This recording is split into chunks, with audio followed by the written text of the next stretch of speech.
Welcome to Heroes of Phandalin. This is episode 12.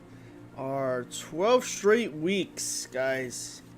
Just think about that for a moment. 12 straight weeks of Dungeons and Dragons. 12 weeks from starting off as a bunch of traveling adventurers, riding on a cart from Neverwinter to Phandalin, the newest settlement in the frontier of Faerun. You guys were ambushed on the road by goblins. You handled the situation, tracked down the goblins, discovering that they had waylaid to your employer, Gundren Rockseeker, and his associate Sildar Hallwinter. And after rescuing Sildar, you found your way to Phandalin. However, you did lose one of your own in the goblin caves. The Cragmaw tribe had a hideout where they had Sildar, and you were able to save him and then return to Phandalin, discovering that Gundren was still probably alive and under the possession of the remainder of the Cragmaw tribe. You searched for him north of Phandalin, searching for their main location, discovering that it was a castle deep within the Neverwinter Wood, and you assaulted that compound as well during a night raid and killed their king, King Gruul. But another encounter with the Cragmaw tribe brought another death within the party. You have now returned to Phandalin after rescuing Sildar and growing closer every so often, days after day, with one another, to then be ambushed by the Red Brand ruffians in the middle of Phandalin, and overcoming that as well. We now have you guys within their actual compound under Trisander's Manor, an abandoned mansion, long left disheveled and just broken, and not in use on the upper floors. You find below, within the cellar, activity not just from the Red Brand ruffians, but a smuggler's route within it that housed a Nothic, a bugbear, some undead skeletons, and of course Glassstaff. And with your last encounter with Glassstaff, things did not go so well, but you guys do remain alive, victorious. Glassstaff has fled from Phandalin, and as far as you guys are concerned, the Red Brand threat is no more, with either their people killed, or now within your possession as prisoners. You now have Red Brand hideout as I guess a completed quest, of which in the darkness of their underground hideout, you find yourselves sleeping off wounds, exhaustion, and a long day of fighting. And that is where we are going to pick up today, as I also wake myself up. So, with all of you sleeping in the various bunk beds within Red Brand hideout, recovering from wounds, some of you with aches that won't go away for at least a couple of days, broken ribs, noses, blood-stained clothes, torn armor. You guys take in a good night's sleep and wake up in the morning. Of course, right into the mic. Keep it going. Keep it going. Only gets better. So with that, I'll leave the story up to you guys.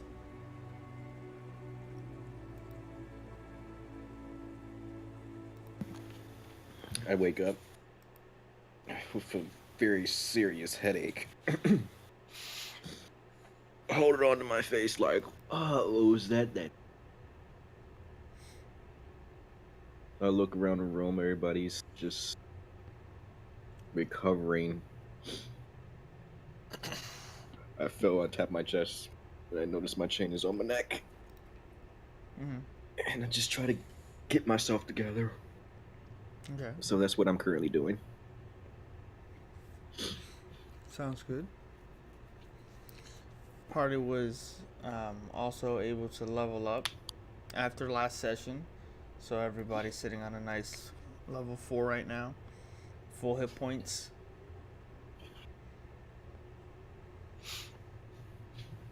Now, when you say full hit points, are you intentionally mocking Fondle? I could. I mean, the red 4 just sitting in the Oh, it's cut. dice It's cut section. Oh, okay. You don't have to worry about that. You know, Bondo's at an average health. Yeah. He's got a good base. He's got a strong AC. He's fine. Oh, I am perfectly content because Fondle's on his way out. Fondle doesn't know that yet, but he's on his way out. But still. That's interesting. 2 to 3 weeks from now when he's the only one left standing. Yeah, well, if he's the only one standing, he's done. It's been a good run. The curse is real. I'm out. It's okay. I just pictured Band of Brothers style, just the aftermath of the mortar strike and just taking the helmet off, seeing the entire party just decimated and just drops his sword. And yeah, Fondle's no buck, but that will happen. Yeah. Hey, good recall. But yeah. My Band of Brothers. Don't you worry about that. Great show. But yeah, you wake up Kazuto in a very dark room. You can see across very faintly nothing because you're a human. And looking about, the room is quiet, dark, with the event ever so often snoring of a very comfortable turtle in the background. Oddly enough, his snores have accents too. So.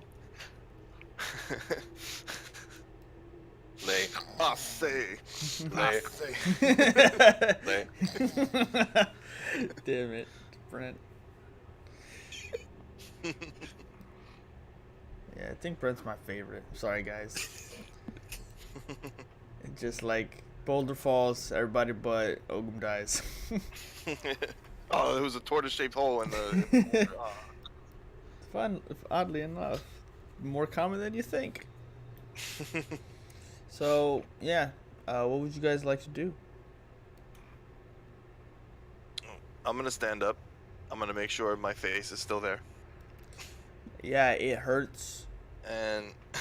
so bad right now. You're going to have to deal with that nose. Since Ogum is still asleep and in front of the door, I'm just going to start cleaning my swords. Because they need to be cleaned after this. All right. And it calms me down. Okay. So, start taking a nice cloth, dirty cloth, removing blood. Do I not? So I broke the tools in the jeweler's kit, but I still have like the cloth and stuff, right? You would. Okay. But I don't know if you would. I'm not gonna use no dirty. I'm not gonna use no dirty cloth.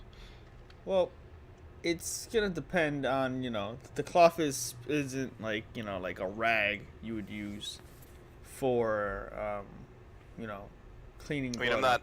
It would more be I'm like not, for I'm not going. Hey, here's that bugbear's jockstrap. Let me clean my swords with it. I mean, he wasn't wearing one. So but yeah, Fair. if you want to use the clean jeweler's part cloth for the jeweler's kit, you go ahead and do that. Eventually you're gonna have to wash it with water before bringing it to the whetstone Yeah. and resharpening it for the day. But you go about that. Well, I do have a water skin. Mm-hmm. So same idea. Keeping them more, upkeeping them better than I've upkept pretty much my entire actual body. I can see that. So, anybody else?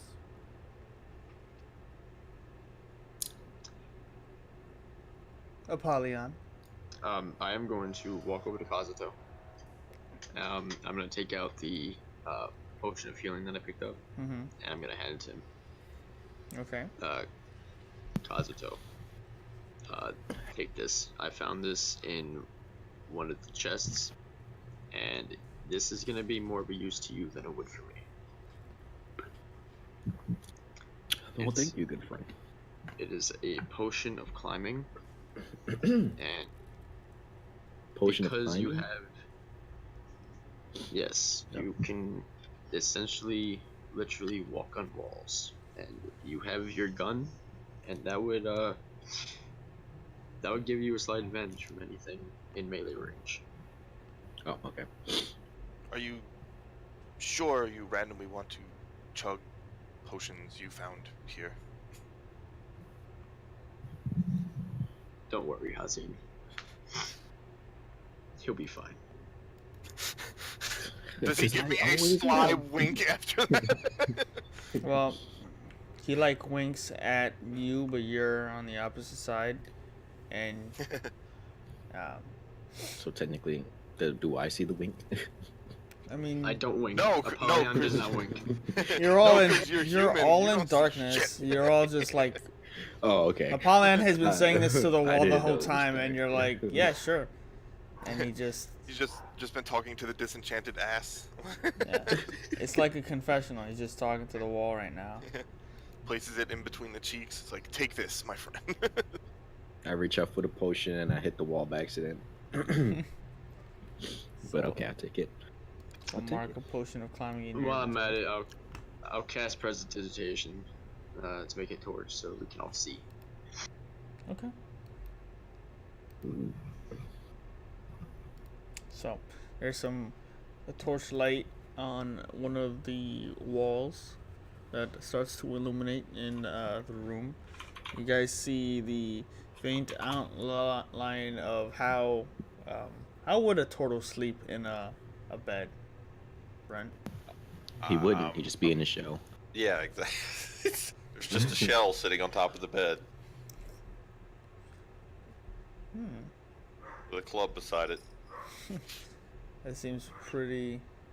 Just hear music playing inside his shell. I more imagine a reverberating snore. But okay, so He snores through the didgeridoo. eventually, with time, as you guys wake up, ever so, every now and then, one person wakes up, then another, and then another. Fondle, you open the door to the group, Wow. seeing everyone awake. Make me a perception check, real quick. Perception Bugbear too. Yeah. 15. Looking about the room, you notice each of the 4 beds. There's each is a bunk bed. Mm-hmm.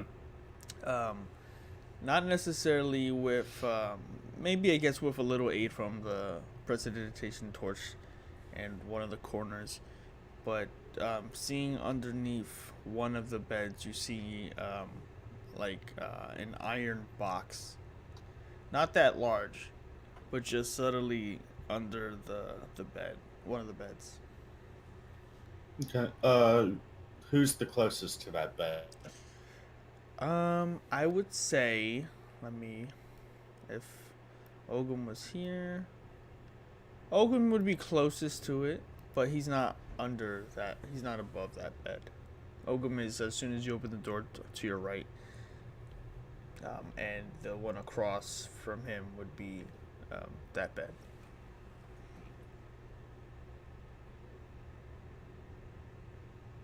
How is everyone doing? Better. Kazuto, you survived? Yeah, a little bit shaken up, Crack- but I'm alright. Crack my neck a little bit. Like, survive. It's the best way to put it. I apologize, I was not fair. Ah, I assume it's we've... no one's fault but my own. I assume we've checked this room. I was knocked unconscious, so technically I didn't check this one. Well, that I understand, Haz. Yeah. Very much so. After we killed the thing in it, there didn't seem to be much more to worry. So what I was going to ask is, what is in that box next to your feet, Ogum? I'm not right sure. Hey, welcome Slide to the it stream. out. Let's see. So, bringing the iron box out. It's more of a box, and it's very small. Maybe about 8 feet long, maybe 6 feet wide. Feet, not feet, inches. Sorry about that. It's somewhat reminiscent of, I guess, maybe a fisherman's chest, but it's Tackle box. yeah, like a tackle box. But it's very when shaking it, you can hear something in it, but it feels very old. It is locked, and there are two handles on both sides that you can loosely, carry it with. Awesome. Thanks for joining the stream, Maddie Morix. Appreciate your channel, and just hope you enjoy it. Well, I can't deal with locks in that way. Which one of you can? Here, take this. Then I hand him the bronze key that I used for the other box. This may open it. It opened the one in the room before. Maybe you should detect magic that box before we open it. Also, when British there for a second, don't know why. I'll nod my head. I will pull out my staff in my left hand, and I will cast detect magic from the staff. Okay. Casting detect magic reveals no magic coming from the chest. Well, It no is- magic here. It is I about. put it away. It's probably about 6 pound, if not just a little bit more, just chest that rattles ever so when you sway it. Mhm. Before we open it, maybe we should move it to a larger open area in case there's like a poison cloud or something in it. You are very concerned about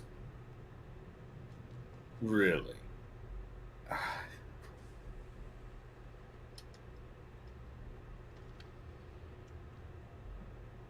I try the brass key, knowing that no, this is not going to work. You try the brass key and it does not fit.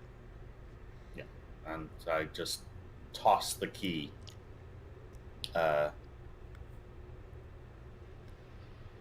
If no one has the skill for it, then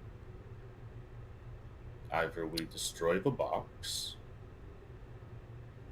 or we just take it with us. Is it a keyhole in the box, or is it kind of like a padlock type thing? More like a padlock.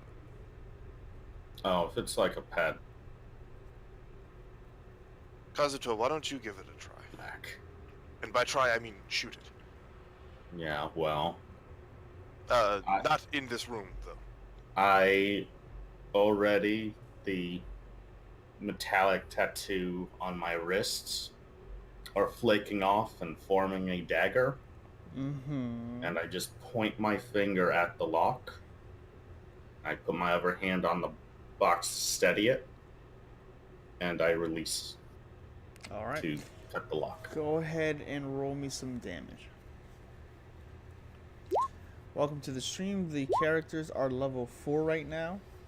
They just got that after clearing the Red Brand hideout. I'll actually show you guys that because the characters are still within the hideout. So I'll remove the backdrop. Give me 1 second, Patrick. Yeah, just for force damage. Okay. So you pop open, you fire off the blast. It snaps and cracks the padlock right off. The iron chest is somewhat indented in the front, but now unlocked. Nice shot, Fondle. I certainly would hope so. It wasn't moving.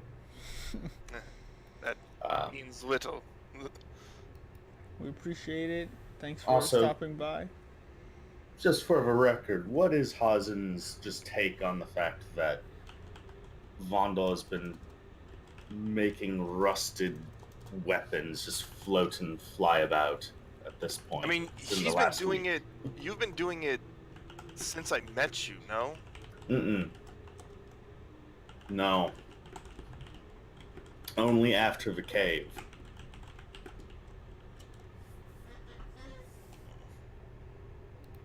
I mean, up until now, I never really gave it a second thought. I can sing and stuff happens. Like, you can make metal do things. I assumed it was a trait of yours. Is it something we should be worried about? Hazen, I'm just curious as to Hazen's state at this point. I mean, I've How been much magic I've has been tied up to to this an point? owl bear. I've watched a giant one-eyed creature suck the life out of my soul. It's all It's all relative. yeah, it's What's all in the relative at this box? point. Yeah. So go ahead and roll me a d4, a d6, and a 1d8, please.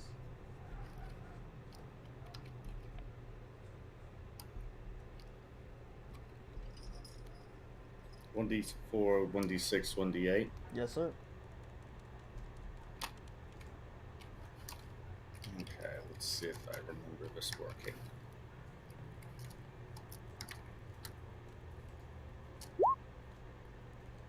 Yes! Yeah! There's that cursed Fondle I know so well.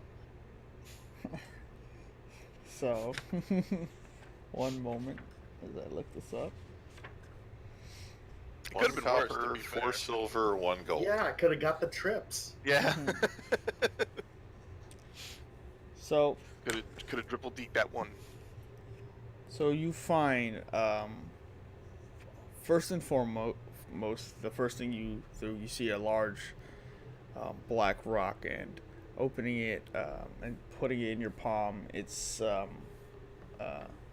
leaves a residue on your hand, and you start to notice that it's just a lump of coal. So you just toss that to the side. Digging through it, you find a bunch of knickknacks, nothing of relevance. You find like a rusty knife, not much use, very old, and then more towards the bottom, after lifting some more stuff out, you find something very hard and circular wrapped within a white and grayish like cloth, just weathered, probably from maybe all the dirt that was within the toolbox.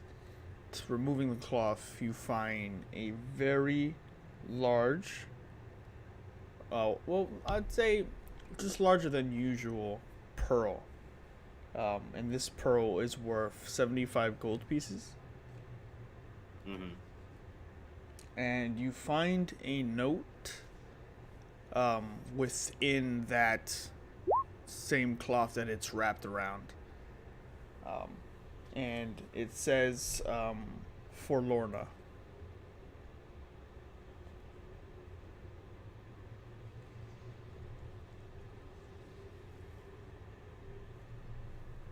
Do we all see the note? Can we see the note, or? Yeah, sure. If he. Yeah.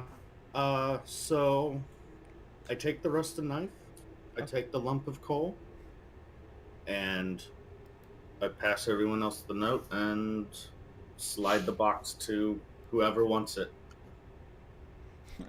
The Do I gang. recognize the name? The real quick. Just for reference, when did getting tied to an owlbear happen? I'm definitely watching that bit. That bit happened episode Third 3. episode? Yes, episode 3. You can check it out on our YouTube channel. It was a way to introduce a character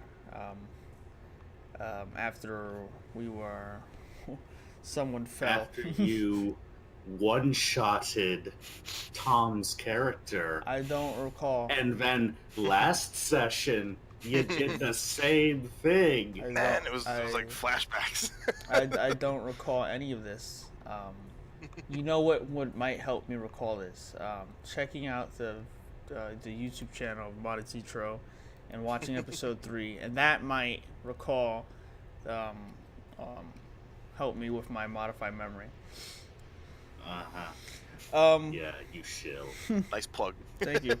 So if you want to go ahead and make maybe a history check. Thank you. If you want to make a... Okay. I know all the history. Damn it. All right. Wasting him on the good stuff. Thank you. We appreciate it. That's the River Styx saying best character introduction ever. Rest in peace, Tom's PCs. Thank you. Oh, thank you. So, you you knew a bit about the Trisander Manor's history, specifically when you guys went through the crypt and saw the signet ring, recalling that they were smugglers. Seeing this note, especially with the pearl, you know that they, the Trisander family were not only just smugglers within this region a few hundred years ago, but they specifically were into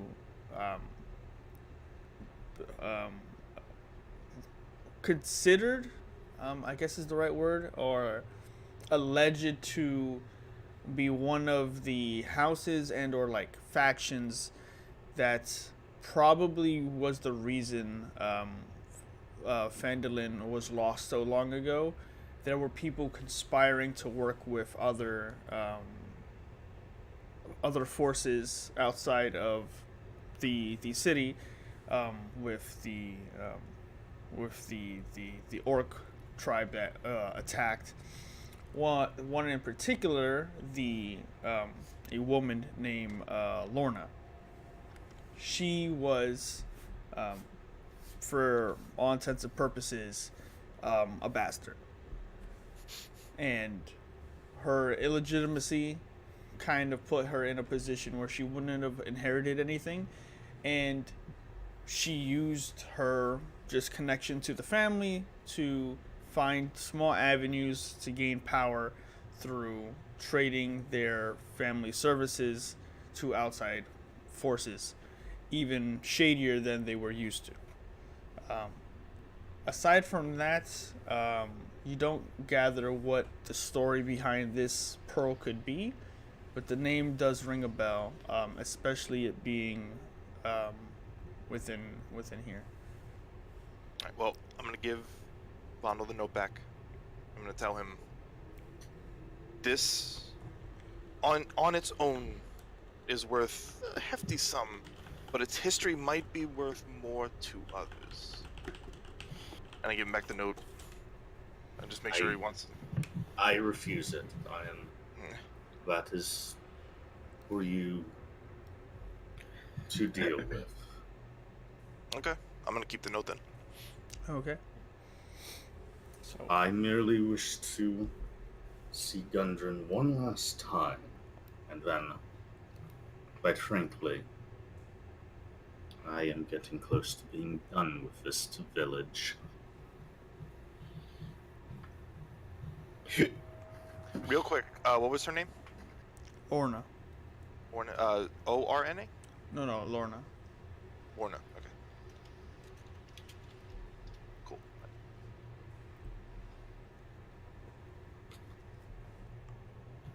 So, with that,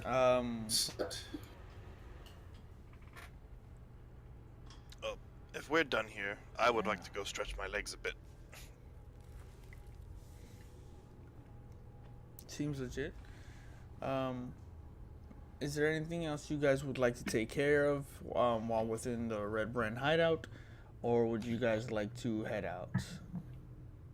Oh, actually, after getting knocked unconscious, did you all find Glassstaff's, like, hideout? Or his personal effects or anything? I have. Anything of importance that we should know? No. Okay, then. He has fled to Neverwinter. A challenge for someone else, frankly. I don't have time to deal with that. We need to find this Wave Echo cave.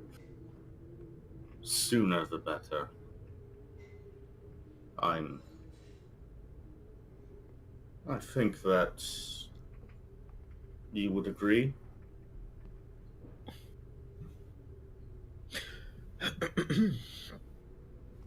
I'm here for the fancy shit, so if that's where you guys want to go, I'll follow.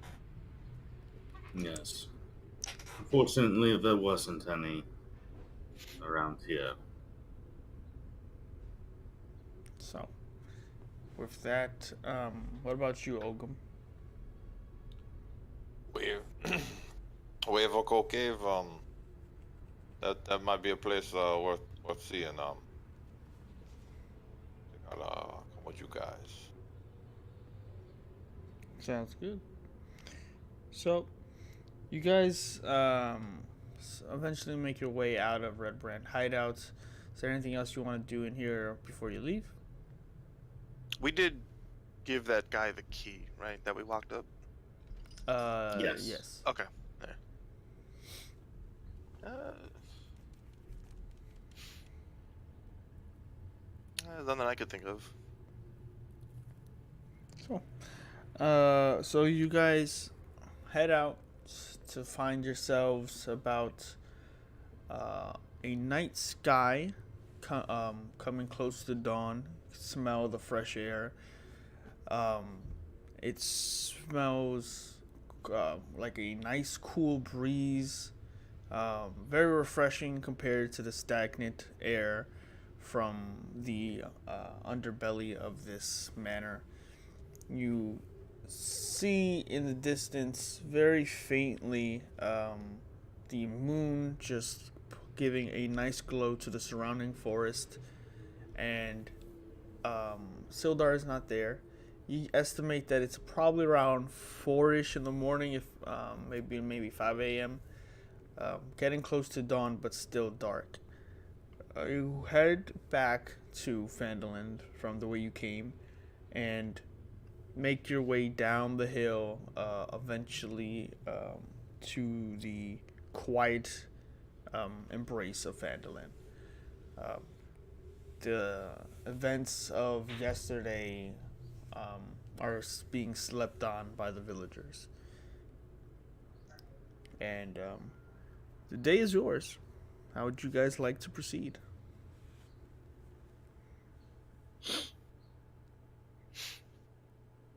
I don't know about you guys, but I'm gonna go eat something.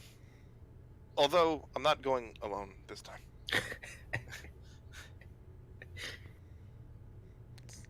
I will go with Hazin. Okay. I'll go with Hazin as well. All right. But where will you go? We're going to that inn, I'm assuming. The one that you blew up. The one that I gave them money back for. So I'll bring us to the Phandalin page. And technically blowing up was a side effect of me getting attacked. So I blame it on others. So let's see. So you guys move from Trisander Manor to the Stonehill Inn. Oh, that's too far. And let's change this scenery a bit. Hey, on our way out of Trisander Manor, I want to use Druidcraft just to get a little bit of invasive ivy growing right near the wall of the manor. Okay. Just move along. Okay. As you plant Star-Lord Dad's seed at Trisander Manor and just walk away. So it does start to take hold, and you make your way down the hill with no one the wiser. And eventually, after taking your quiet time entering Stonehill Inn, we say about an hour passes before breakfast is ready. You enter the manor, the Stonehill Inn, finding it quiet. A few people sleeping at tables with mugs of something that has knocked them out yesterday evening, and they still remain there.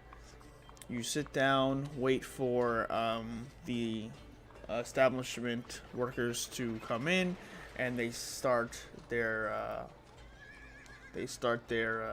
day.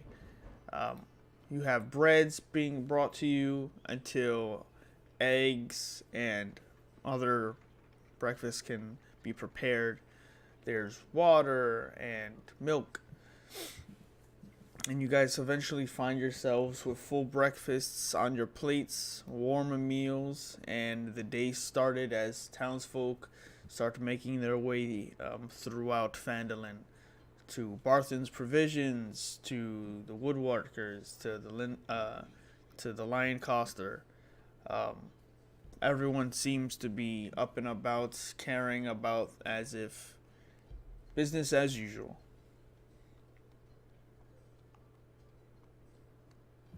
It's almost as if they don't want to recognize that we just slaughtered a bunch of men in their square. It's the Wild West. I am done with these towns. I'm going home as soon as I can. So, what would you guys like to do? Polygon, Kazuto?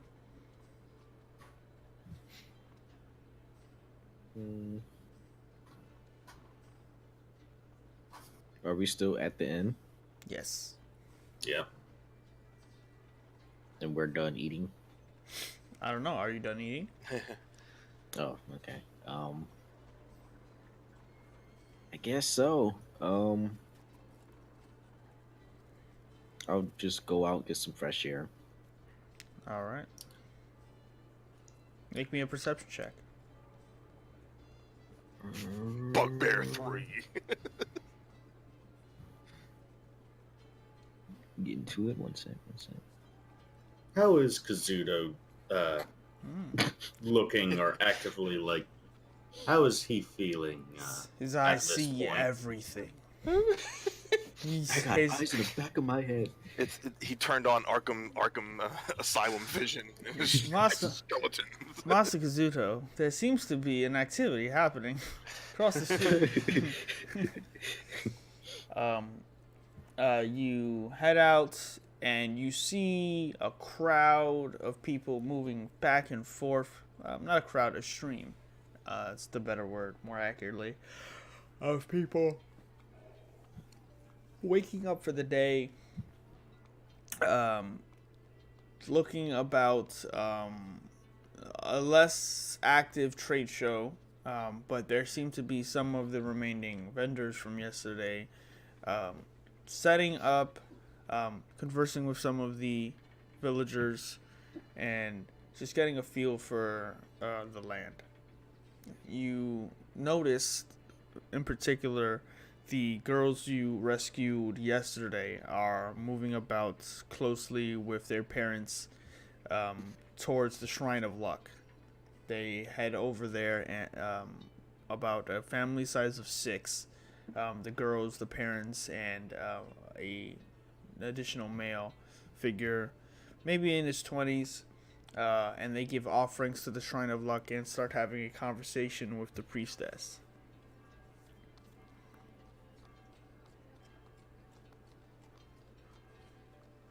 Okay.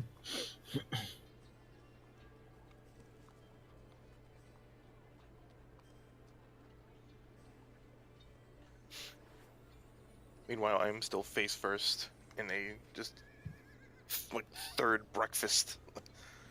Okay. I am hobbiting this shit. Okay. Everyone can mark me 1 silver, I guess, for the meal. So I guess mine would be 3. No. Don't bother. I just pay for it for everyone else. Okay. About 3 silver kind of covers the cost of living expenses without the risk of,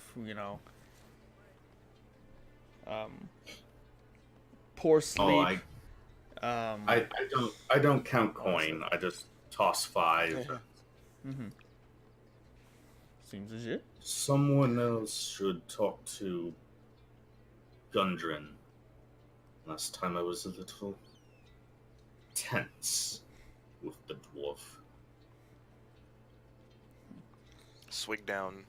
And Polyon, Remaining I suggest beer. you take the lead on this.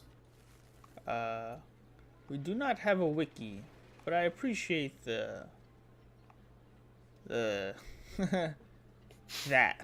I appreciate that. We did not have a wiki yet. We're not up to that higher learning note yet. Yeah. I'm still trying to teach them to cover the long pauses within, after I ask them questions, so. But we're getting there.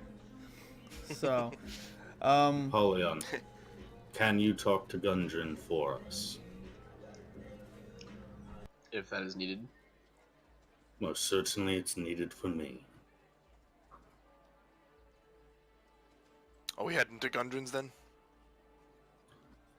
Yes, like I said, the sooner we get to the Wave Echo Cave and finish this matter, I feel that's the best course of action then. Alright, well, I'm good to go. okay.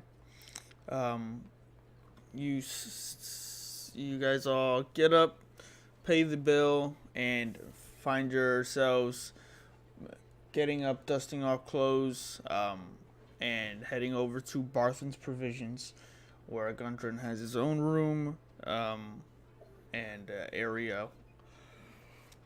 You find yourselves... Sorry, yawning so much, but I like to yawn when I record. Adds flavor. Adds a sense of It's your realism. shtick. Yeah, it's your shtick. Yeah. That'll be one of my... That'll be the... Mada Zitro, the yawning DM. Yeah, well, Oh. it was your choice to only get an hour's sleep. How was The- season 3 treating ya? The Expanse is amazing, and Belta Fata no bounce. So It was so brought to you by the Expanse. we're getting there. But I just want to say thank you for everybody who's watching right now. We have 12 concurrent viewers watching, which is really good. Make that 13. Thanks for watching. We appreciate it.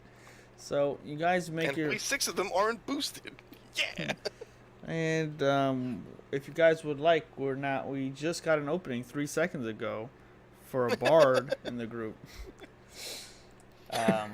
So Be prepared. You are prone to sudden bugbear hits, be though. prepared, and you He's guys crit 2 people to states of unconsciousness or worse.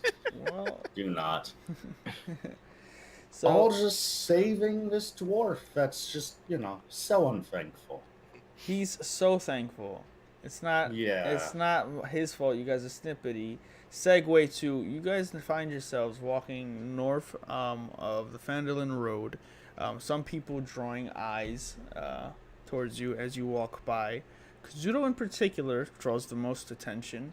There is curiosity, but much more of a walking around your area, as if there is a radius around you they wish not to disturb. You find yourselves at Barthen's Provisions with Sildar Hallwinter sitting on the steps up with one of the younger helping hands. They have a bowl of porridge, and Sildar is just shoveling some down more at a peaceful pace, while the boy seems to be just taking his porridge just fistfuls at a time with the spoon, just like full gulps. Sildar sees you all approach, gets up, and beckons over. Oh yes, it's quite early, but I see you guys are alive. Great thing you guys did yesterday. The town appreciates it.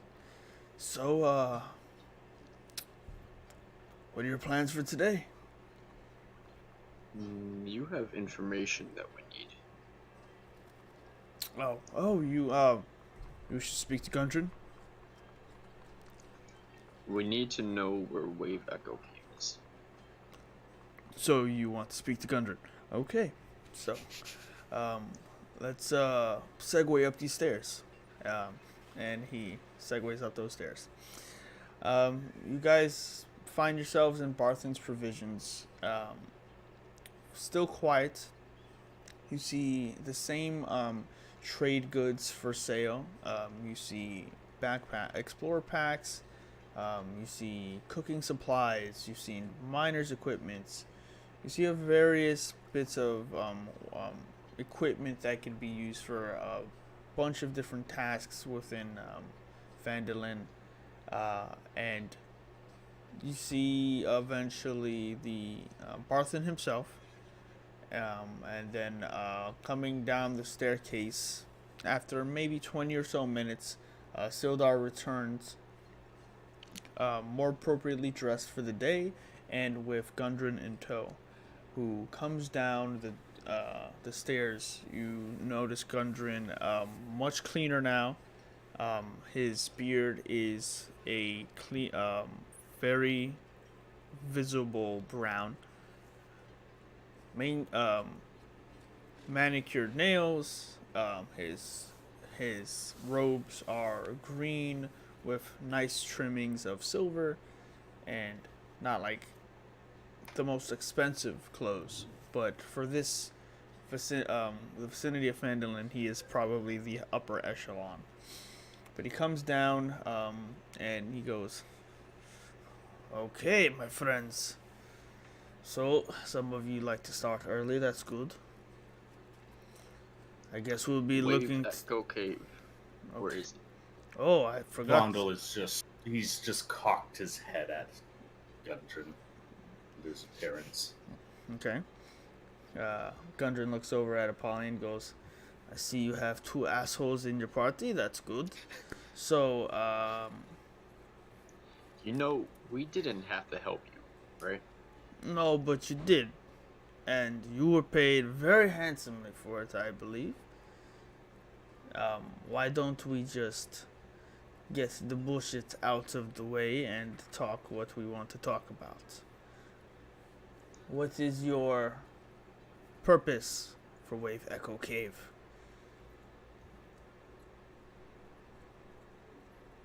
I'm looking for a particular item, one that you don't need any reason to know why I'm looking for.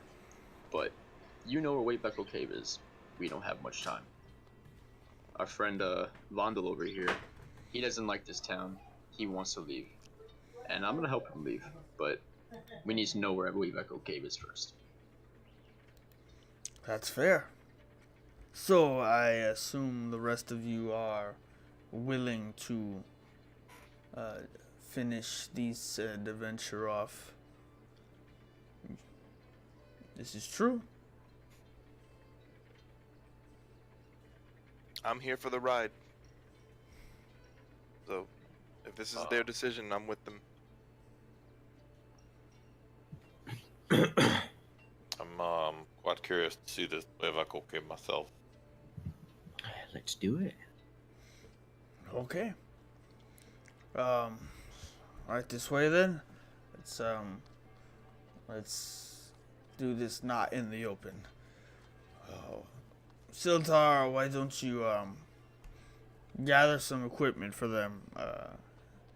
Seems like we're gonna have a good time. But time is of the essence, and you know why I rush as well. So, the dwarf heads off into a northern room. I assume you guys follow. Sildar heads off with Barthen to prepare some equipment and supplies. Nodding to you as he passes, you guys eventually make yourself into a very, for all of you, it's a bit snug, but you find yourselves in a room with a large desk. Gundren sits behind and starts going through one of the shelves. He lowers his head where you can't really see him because of the height, and he grabs out some documents and starts just gathering things. So you guys would like to finish this adventure. We can do this. I have need of you. I appreciate what you've done for me, and I would like to extend that by offering you closure. So, in the recent times, Phandalin has been booming again. I have found that me and my brothers, actually, miners from the north, we've searched for treasure and fortune. And anyway, long story short, we found our ways to Phandalin, and like most thrill seekers, looked for adventure and the unknown. Fortunately or unfortunately for us, we found it. We found something. And he finally gets out a map. A very old map. Made of animal hide and very fragile. It looks like if enough casual force was given to it, it could probably easily tear apart. He unrolls it around, and you guys kind of gather a little closer to see it. And what you see is basically a much larger scaled version of Phandalin, but with all the buildings in different locations. You basically see Phandalin as it was hundreds of years ago, as a city, not a small town waiting to expand. Is this similar to the map we were shown at the inn that I made the copy of? Or is this like More way older? older, much more detailed. Okay.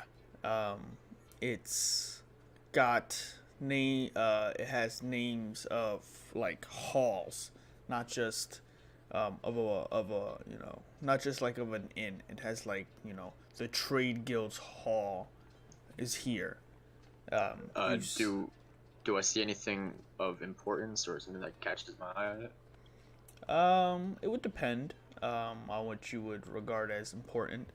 It is of the city of Phandelver, and looking at it, looking particularly at everything, you do see what is labeled as the Mine of Phandelver at the eastern side of the map that is located along a spine of mountains. Riverstyx asks, out of interest, what are Fondle and Apollyon's patrons? Well, Apollyon's the dangerous one. I can't speak his name. Yeah. I don't know his name. The character doesn't know his name, but the patron is the great and mighty Theros Doom. So Yeah. we'll see how that plays out. Nothing to worry about. I have this under control. The voices are gone for now. You know, we're good. For now. And Famous last words. And Vondel's patron is less a person, more a connection to a magical spell to weave fine blades from across time, and it's poisoning him. Yay! So he's not doing so well. Risk reward. So Yeah. has Vondel looked a little sicklier, or in any way just less? So far, no. He's a very hearty half-elf. Mhm. Despite the bad leg, despite the sensation he does feel in his wrists, it hasn't affected him yet, but he knows that time is of the essence to fix the ritual. Yeah. Otherwise, he can't make it home. Makes sense. So He's done with this town. no, it makes a lot of sense. So so move your token over since you guys are at Barthen's provisions. Have any of us noticed the tattoos getting worse? Well, Like, are they growing? Like, are they No, slowly creeping up? They don't creep. What it is though, they are, I cut out for. and like it is like liquid mercury silver just below the skin, and when he uses it, it flecks off like rusted paint chips and forms the blades. But as of this moment, there is no real unless we're No, there's super no into the there's no arcane. jaundice. There's no jaundice to, or Yeah. additional pallid nature to the skin tone. So for the rest of us, this is The just blood what yet. you do. Yeah, this is just your this thing. This is kind of just his thing. Yeah. Okay. Does Vondel feel pain when it happens? Oh yes, it's unpleasant. cut to Wolverine. It's like the Wolverine thing. Yeah. Every time.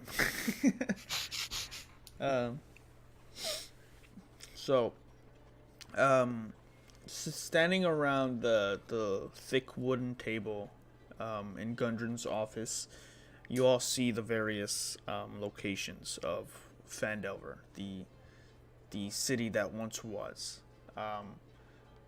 looking a little north of the map, you notice that's actually where Phandalin is. As you guys start to gauge this, Gundren speaks up. That's right, boys. I have my accent back. And we are just north of Phandelver, and because of that, all we have to do is head southeast to the Solar Mountains.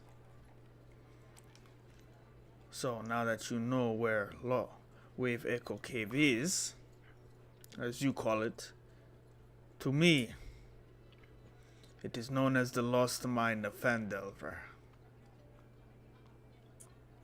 You seem to be readying. You seem to be readying a lot of equipment. What should we be expecting? The unknown, laddie, the unknown. I did not expect to discover the mine, or, as me and my brothers have now learned,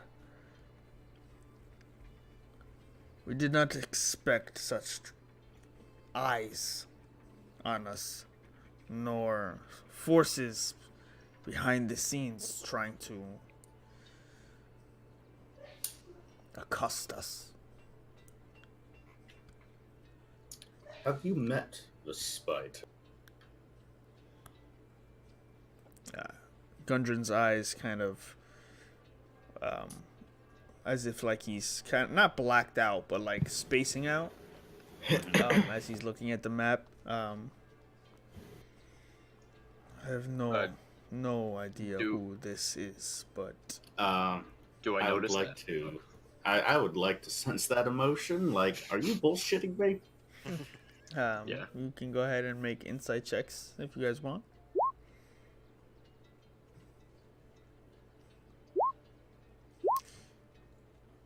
Yeah, he seems very at the whatchamacallit, at the mention of the black spider, his vision kind of goes shallow, and as if he's no longer looking at the map, he's just like, his eyes are pointed there, but he's no longer there, and he says, "No, I do not know who the black spider is, but I do know he's been watching us town for a long time." From your insight checks, you gather he is telling the truth. He is being forthright. He's also very, very obviously afraid of whatever has been occurred. Not just of like the black spider, but like all of this. Like the fact that you guys something so simple as, like, you know, we're gonna go find treasure has turned into this big, you know, conspiracy or whatever it might be. Fondle, I've heard you mention this spider many times. Who is this? This is the foe that we've been facing all along, of course. This is the foe that led tribes of goblins to capture Gundren Rockseeker and set us upon this sorry little quest. This is the foe that musters bugbear tribes to his call, supplants any law within Phandalin with a mad mage at its side, obviously connected to a spider as well.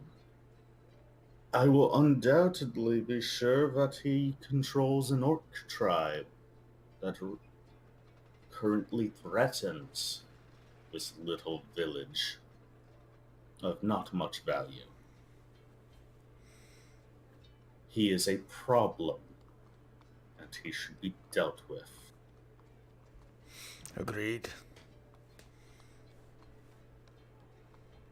And he has interest in this cave as well. Well, obviously. Have you and your brothers actually explored this cave? Yes, actually. But a week after, before we went to, I went to Neverwinter. We were to dive deeper. We made some headway after discovering the map, the location, and getting actually into the cave was easy. My brothers waited just outside. They were supposed to wait for me until I returned with better equipment for delving this dungeon. However, as they are not here, nor have they sent word, I fear for them. They are my brothers, and I would wish to know that they are alive. And if the Black Spider was able to capture me, I fear that we are running out of time. Alright. I'm ready for this. It seems none of us have time left, so I suggest we get it moving. How many days out is this cave of yours? This mine? He scratches his beard and looks about. Not long. Maybe a day at slow pace. We could get there quicker, now knowing the location. However, I am not a fighting man, as I have clearly learned. I am no dwarf that can wield a battle axe or run in with heavy armor like you are. Took me and my brother some time. On the way back, it took me about half a day to return, but I was very excited. Probably half a day for you, if not the whole day.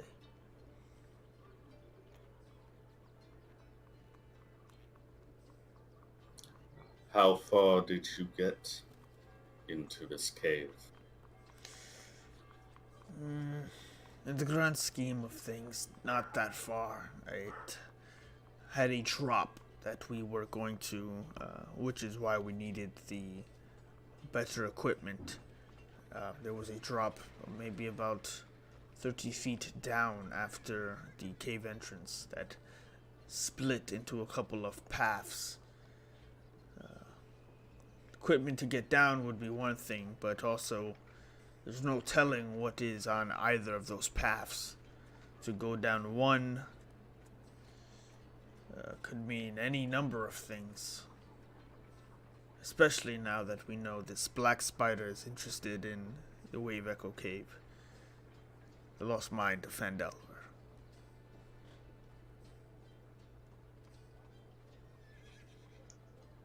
Well,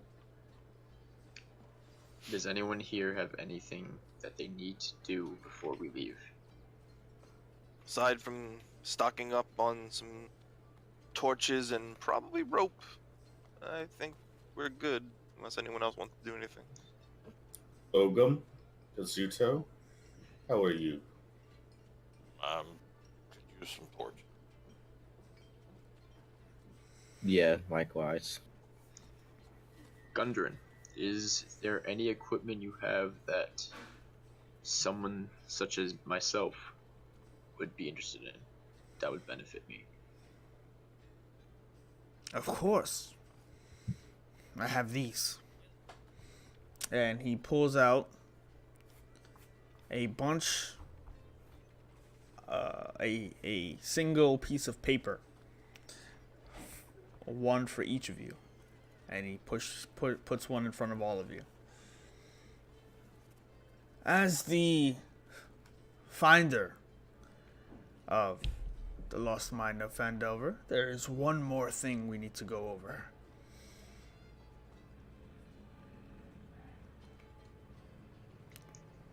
And Which is?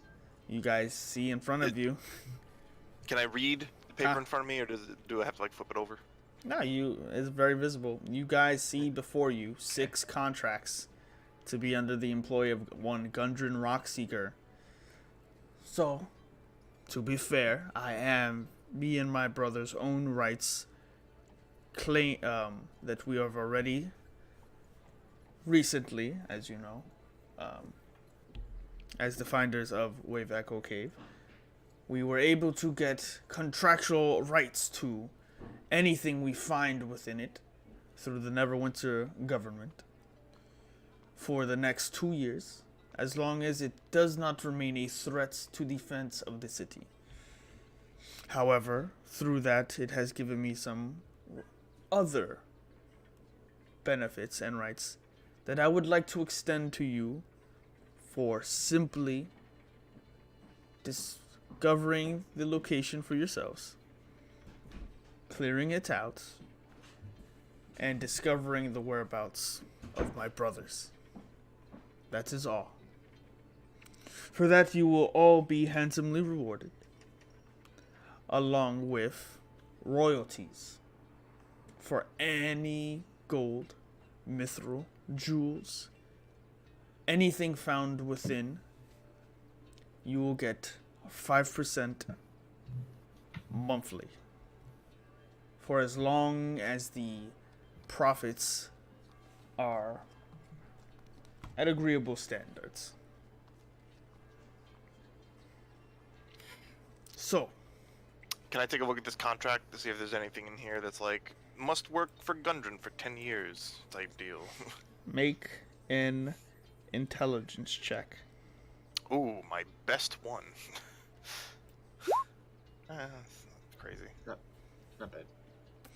So, reading through the contract, there are 2 things of grave importance. One, your percentage is strictly based on a percentage of whatever is taken out, whatever is, I guess, declared for the month. So however much gold you are all entitled to 5%, but that is not 5% each. That is 5% for the group. Continuing on, there is one thing in particular. Gundren does have the rights to the cave itself, the riches from the cave.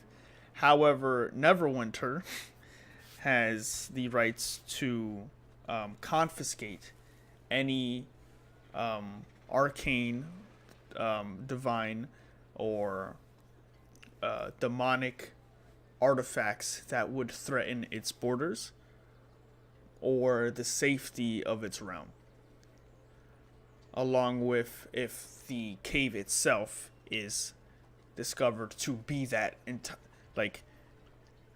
if the cave itself would umbrella that, you get the idea they could use that to say, okay, the entirety of the mine is ours. So there are a couple things to know about it, but there isn't any devilish loopholes that he could circumvent you out of getting paid, really. The only thing is, you get the idea that if this goes well, the only thing he is screwing you out of is really that him and his brothers would get the obvious substantial amount from the deal, you know.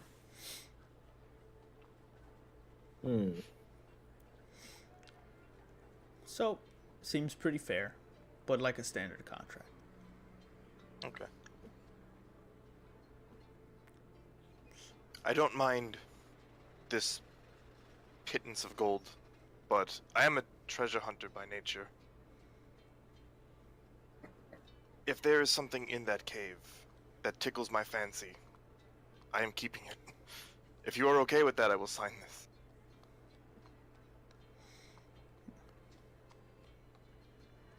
Chandra thinks for a moment, looks around at the rest of the group. Anything else? Nothing dangerous, of course. But If it's dangerous, you can keep it. fair. Other than that, for me, this contract is fine. Yes, love the caveat. If we deem it as a threat, we take it. And also, nice use of alliteration by Fondle. And just notice Kazuto's profile pic resembles that of a cowboy. Is he a gunslinger? Yes, he is. Kazuto is a gunslinger, Matt Mercer's homebrew class. Yeah, Gundren looks around at all of you, looking for any more alterations, added bonuses, looking if anybody wants anything added onto this before signed. Any cherries on the top?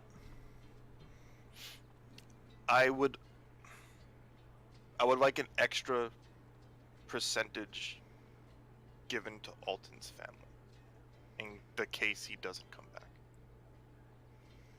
I mean, he's dead. I spoke to some surly priests, and I have hopes.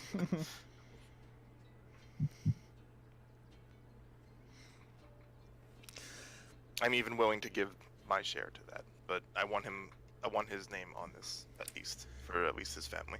Are you looking for his name on the discovery papers, or are you looking for a stipend,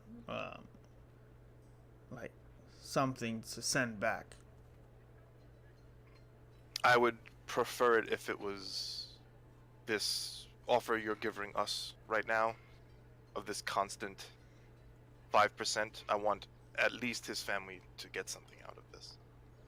More than just one lump payment of gold. Okay. Just to be clear, the 5% comes from the bulk share. So I would be willing, since you are adding another person. Why don't we make it... If this bothers anyone else, I will gladly give my share to that. We could work something out. How about generously, I will add an incentive bonus for signing today.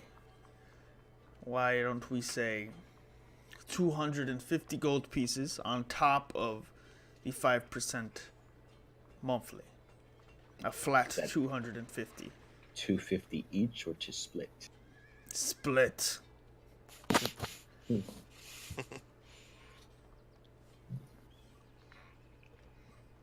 Make that 7%. Make a perception. I mean, a perception. As Contra Persuasion. removes his face. Fuck Bear 4! Yeah, make a persuasion check.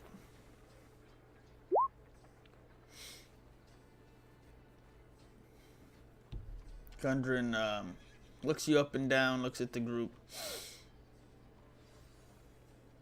5% now. 7% if you bring my brothers back alive.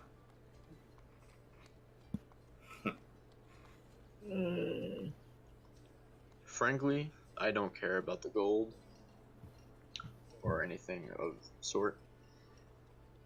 I just need one item in that entire cave.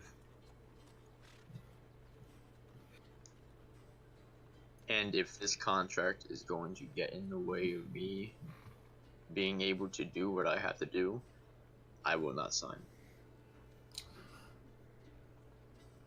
Gundren, I noticed that Sildar hasn't returned yet.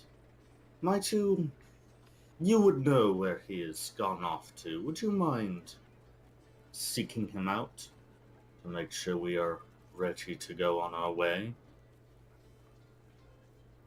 Persuasion check.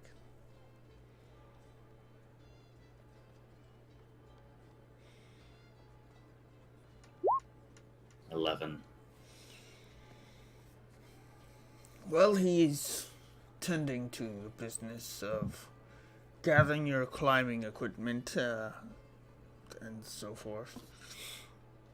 But this is my office, so if you wish, you may leave and search about him on your own. But I would remind you to take a look at these contracts before heading off to the cave. Not signing them would forfeit all rights of ownership and of monetary claim to it. Oh, we should we? Should we bring a copy for a spider? If you so wish.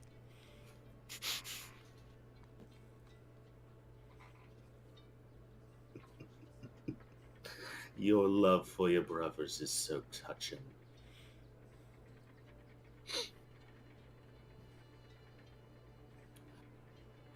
I look around the room. Am I getting the sense that people are actually interested in this deal? I'm not. Ogum's looking at the paper and looking at you and looking at the paper and just doesn't seem to understand why we need to bring paper into this. Mhm. They killed the trees for this. What is this? Monster. I mean, he's got a wooden shield. He knows. I mean, I'm not really in the turning it down mindset, but if this is something that you tell me is probably not a bad deal, I'll probably listen to you over Gundren. Mm-hmm. Kazuto, how are you looking?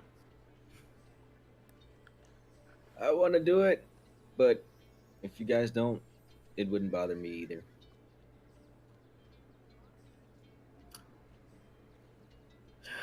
That could get in the way of a lot of things, but I do need some gold too.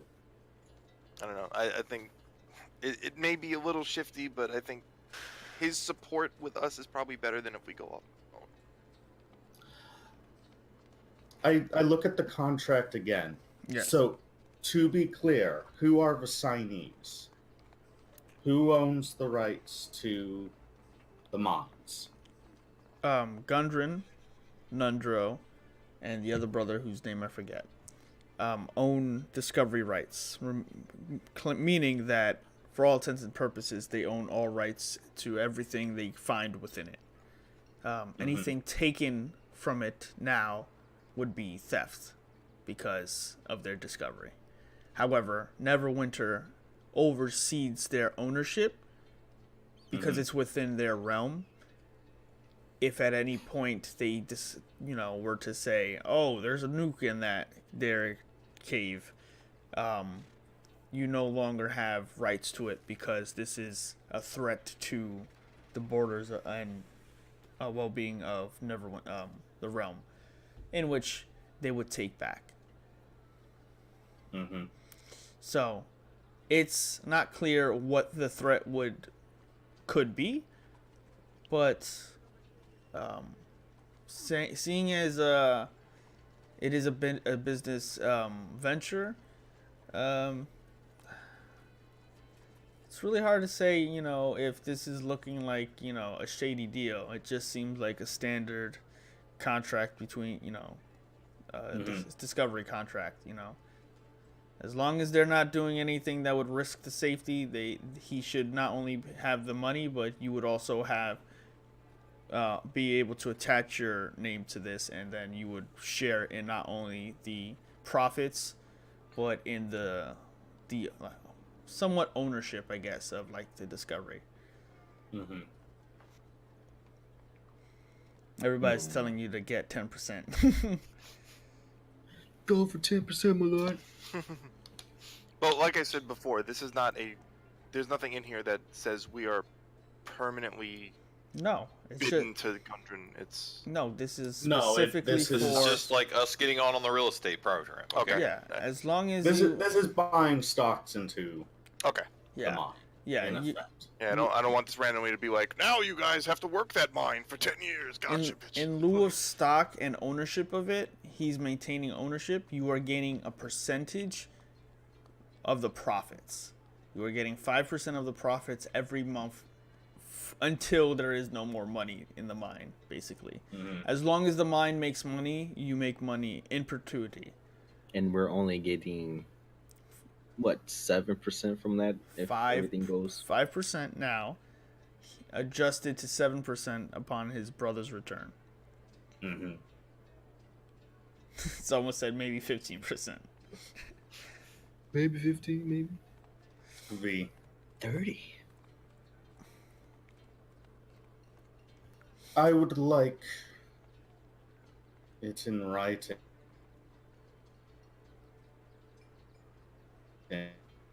Give 7% for your brother's return. I would like this in writing as well. Deal. I'll make the necessary amendments.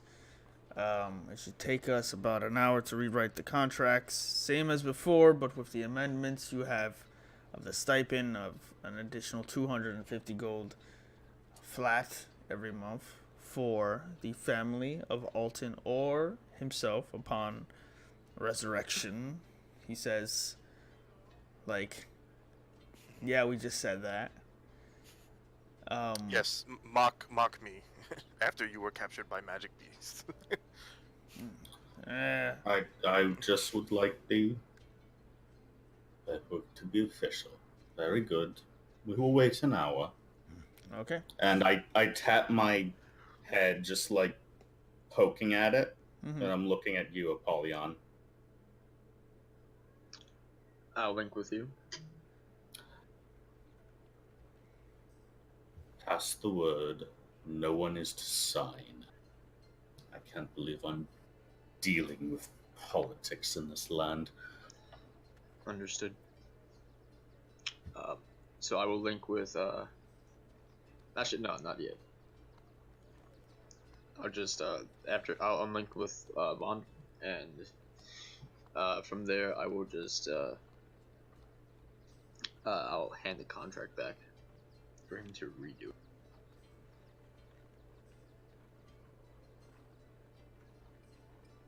Okay. So, what do you guys do with your hour? Well, are we still in? We're not still in his office, right? No.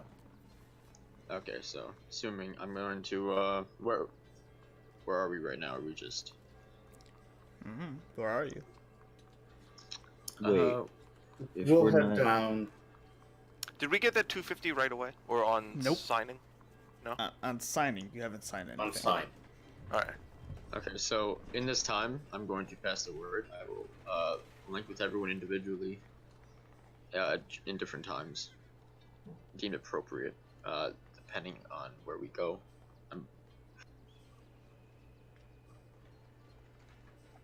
I mean, as long as as long we're as it's away within from that hour. But if we don't sign it, what are we waiting an hour for anyway? Well, Well, they're we are amending it. waiting for. We need to wait for the contract. I pull us away, so we're away from where Sildar might be, where Gundren might be. Just sort of as a group huddle off in one of the field areas. Okay, You will so- want that contract. I assume that you will still stay in these western lands, near Neverwinter and such.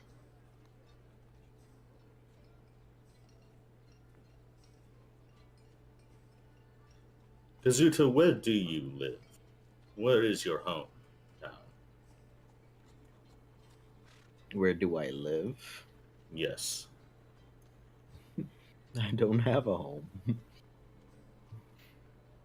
You will want to settle down at some point. And I imagine you're not in the mood for traveling across the entire continent.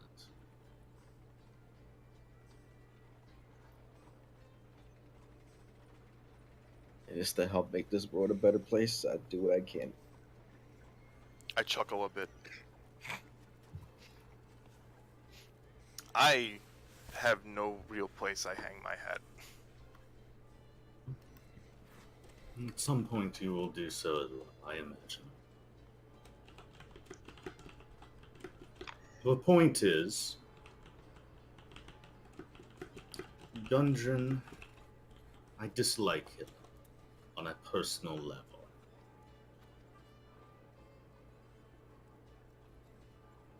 Do you sense something shifty about this? Oh, he is You've been just hinting at this simply for greedy. quite some time. He is just greedy. And the fortunate thing is that hopefully his brothers still live. Because I would like to get their insight on their brother's greed. It is up to all of you if you guys are going to sign the contract or not. I have one thing that I need to do in that mine if I find what I need, and that contract will get in my way.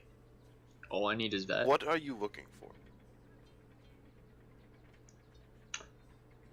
Something that I've been told to get for a long time. By who? Well, not to get into much detail. Let's just say I don't know who he or they are.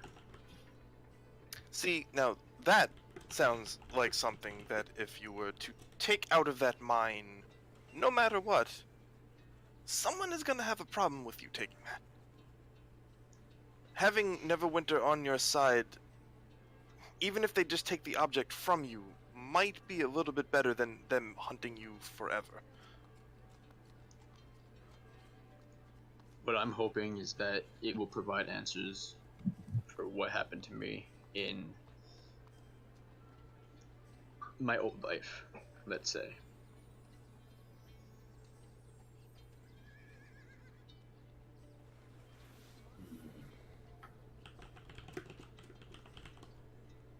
Do you have any idea of what this object is? Is it something that maybe we don't have to take out of the cave? Honestly, I don't really know.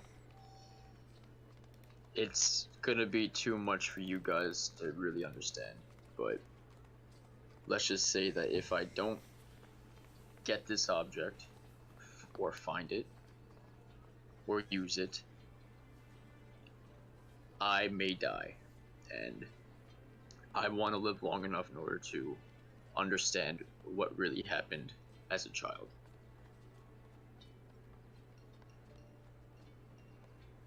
I won't stand in your way for that then, but have you thought about the idea that maybe this object will cause many others to die?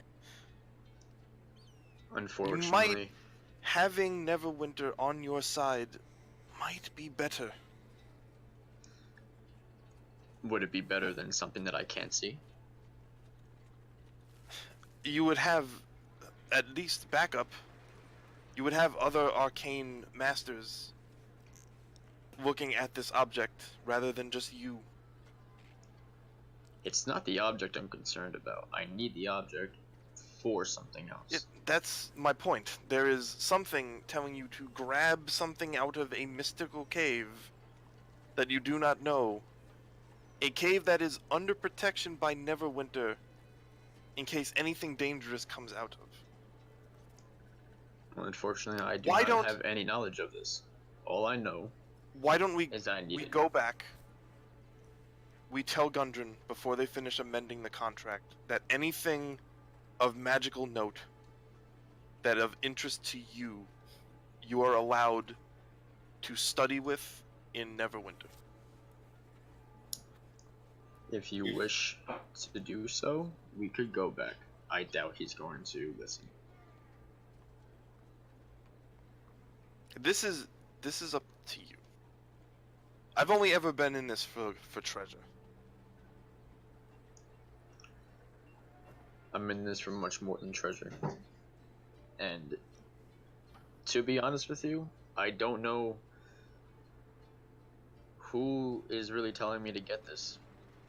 And you guys don't know about my childhood. You don't know much about me.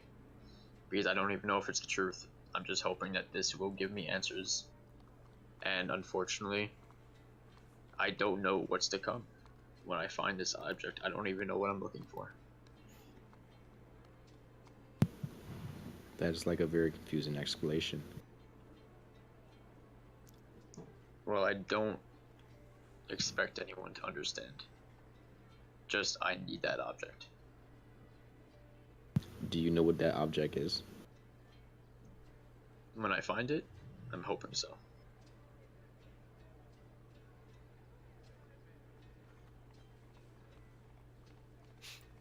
If you find it, so that means you know what it looks like. No. So how can you find something you don't know what it looks like? Because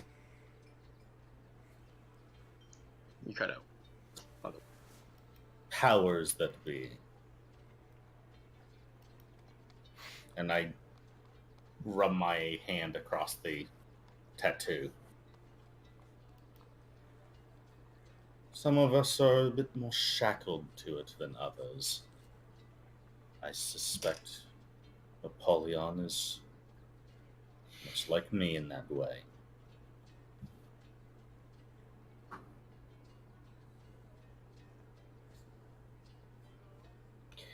Oh boy. My word of advice, Kazuto, avoid the arcane, for it is a very dangerous precipice. You can fall into the pit very easily. I'm already in my own pit. Trust me. Yes, you are. I apologize. I apologize, Master. Fondle, a word, please. Yes. I'm gonna walk away from the group for a second. I just tap my head, but Okay. if you want to make So- this an issue, All I right, mean, well, isn't it kind of the same thing though? We all know he could talk telepathically, right? yes, but you can't read what we're saying. But like, if you walk away to a point where we can't hear you, it's still one of those like, I'd rather not talk to you guys type deal. That's why he's tapping his head. I'm tapping the head. Just I'm calling you out. He's not handling it well, but that's fine. It's sort of amusing. All right. Well, no, I'll link with Vondel. Vondel. I'm gonna go speak to Gundren. I'll take Hazin's advice. I'll speak to him, see what he says. Is there anything that you need from what I'm seeking? Honestly, do not add any more amendments to that contract. We are not signing. You should not sign it. Okay. You will have the possibility of getting a better deal later on. He is not the only rock seeker. Hopefully. It would be a shame if he was. Well, that's And- my one goal, to get whatever I'm searching for.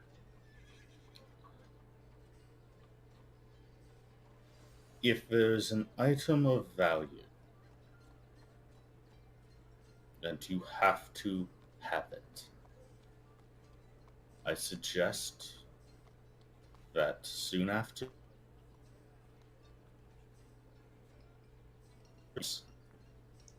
You cut out after you said soon after. soon after you procure this item of yours, if it is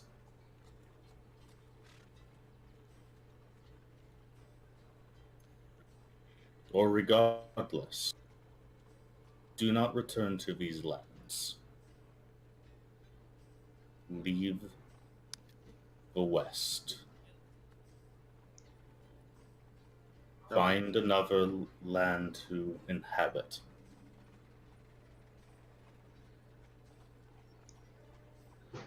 Alright. Neverwinter won't follow you then. Only your guilt. If it comes to that. Okay. Well, if we make it out alive, hopefully I could tell you more about my life before you leave, just so that you have a clear understanding of what I need this for. I look forward to it. But one thing at a time. And I switch back to I'm talking in public.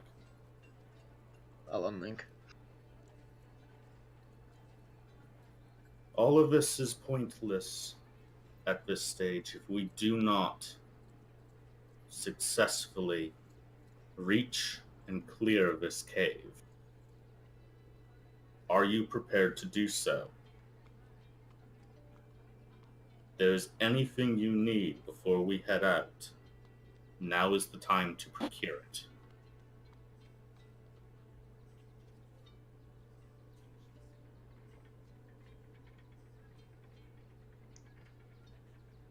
I'm good.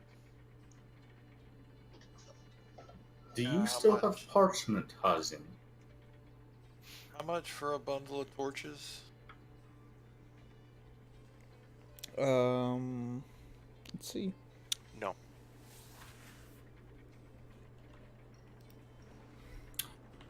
But I'm also riding real low on the fucking currency train, so Parchment, ink. neither. Well, I need to know how much those cost.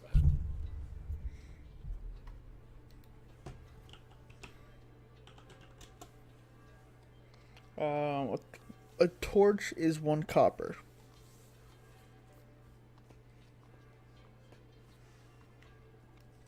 I'll buy 20 torches to distribute for the group. So, Ogum, you can have them all if you need to. I'll take 10 of them. Just nice so round number. so before you mark that, you guys return to Barthen's to procure these, and they are denied as Barthen speaks up and says, all the trading equipment was procured for your travel, but Master Rockseeker has it set aside for whatever business venture you were working on. Well, I don't really have much more, so I would speak with him about that. Then you kind of get the idea that Gundren has kind of Like stonewalling. basically any trade Or is he goods just- you would probably need to purchase, equipment wise, is all done through Barthen's provisions. They are the only general store here that would have all that equipment for trading, for dungeon delving and all that stuff. You gather, it's one of those things behind that contract, like the nuances of the partnership that Barthen and Gundren have together.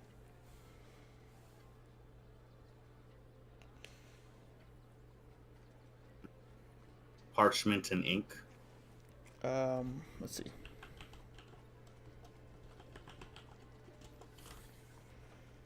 Parchment and ink. 1 sheet is 1 silver piece.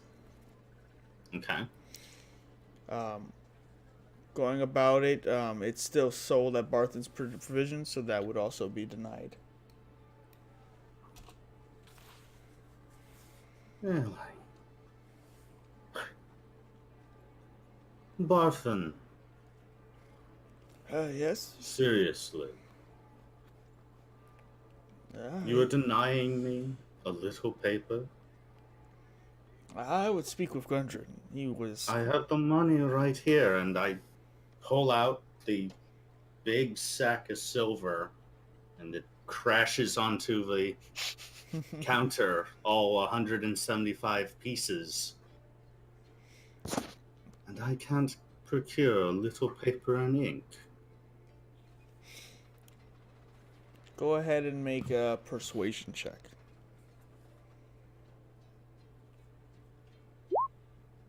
How's that 20?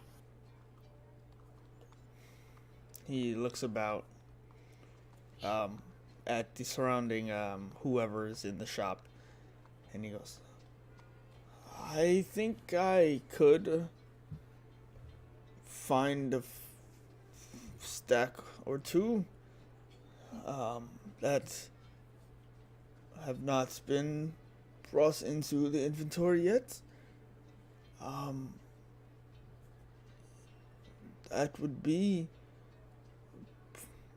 40 gold pieces. I mean, silver How pieces. many pieces? 2 stacks of 20. He's kind of like, he's not a rogue. His idea of inconspicuous is like what he's like. I'm selling you textiles. Here's 60 swatches. So he's like very like looking up at the ceiling and old man not knowing what's going on here, just trying not to get into the middle of anything. But 2 stacks of 20, 40 gold, 40 silver pieces together. I will drop him. Are you buying a book of paper? Jesus. I will buy. I'll just drop 50, and I will take. Before Gold you or silver? Yeah, he said gold before. It was kind of that was like crazy expensive for a second. Fondle, before you continue, ask him before about the ink as well. I think he's just trying to sell you the paper. No, it's together. It's together? Okay. Yeah. I'll just. That's fine. 50. 50 silver? 50. Yeah. Yeah. Okay. So, he, This- We just need to write our families one final letter, just in case, you see. It's very dangerous business. Oh, yes, of course. I will just be walking this way. As he grabs the Yeah. silver and leaves a stack of papers unattended and 2 ink vials on the next to it on the counter and just walks away. Yeah, I'll take those. Just Okay. So, you have 40 sheets, 2 ink vials.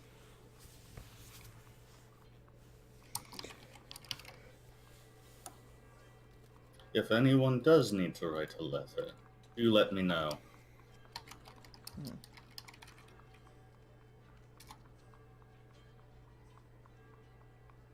So, Do we happen to know Alden's family? Never asked.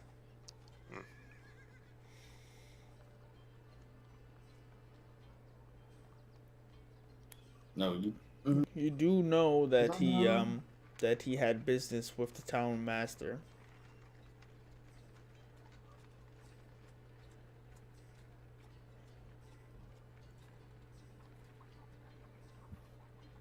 It's fine. As Brent cries a little inside. Hey.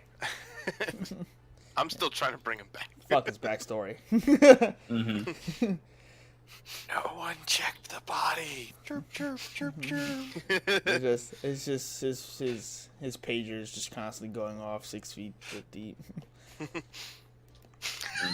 Just like The priest every now and then is like, what the fuck is that? Actually, you know what? Before we go, can I see if he tells buried me him yet? nothing. He did bury him. He did? Yeah. He said he would bury him within the... actually, that was yesterday. So, no, he wouldn't have buried him yet. Now, what was required to resurrect him?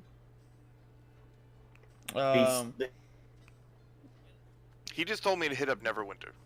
Like, all we did was stabilize him in case it ever actually was a thing. Yeah, the priest was only able to preserve the body, so that way it would be able to be resurrected if the time came.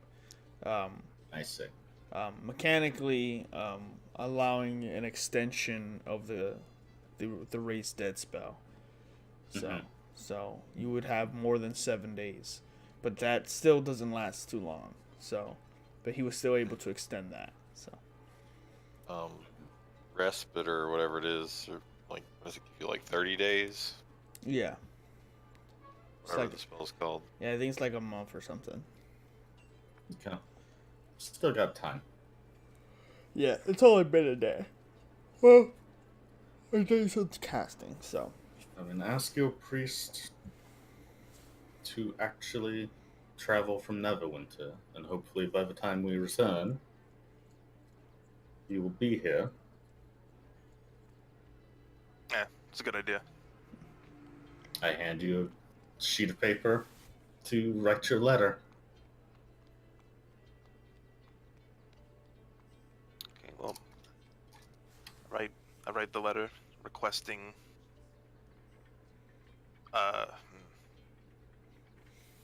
would probably say the highest. Requesting Yeah. what? Yeah, that's what I'm trying to think of. Yeah. As you think about it, you're like, Dear Santa, bring my friend back. Yeah. Dear. I will, in the meantime, I will go ahead and actually write a letter as well, attach this to your letter. Hopefully the clergy in Neverwinter can take care of this.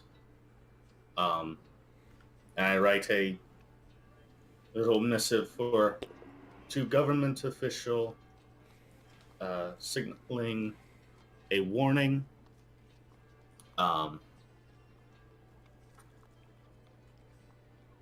Be on the lookout for a person matching this description, and I give Glassstaff's description.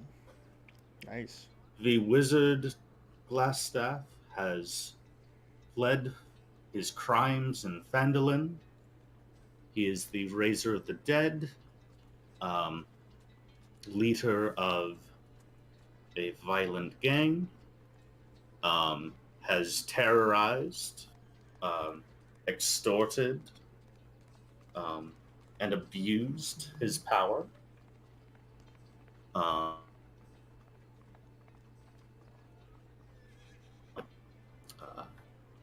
And is currently, at last mention, headed to Neverwinter. You use his full name. Yes. Okay. Sounds good to me.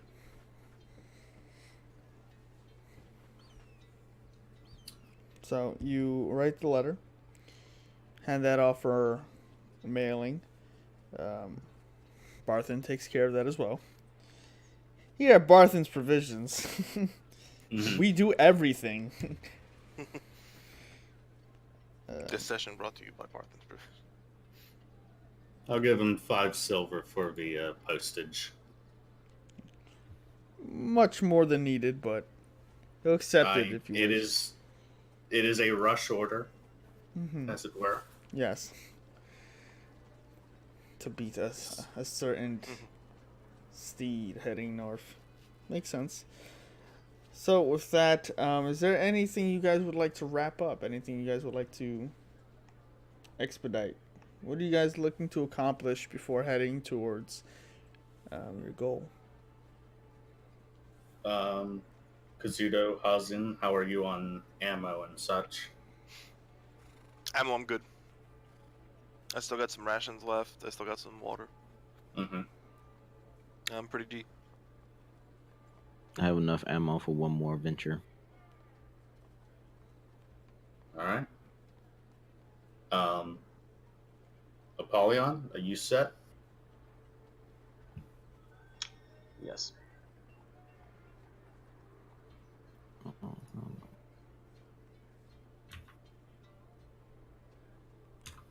Ah.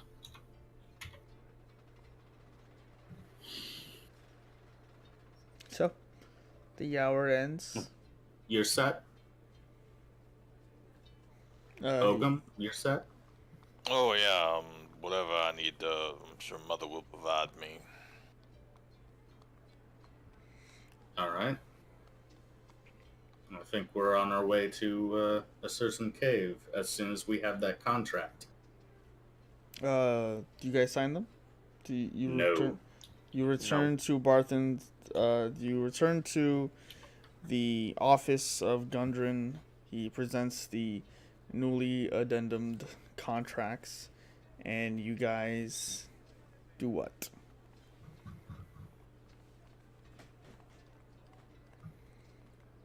I will take mine.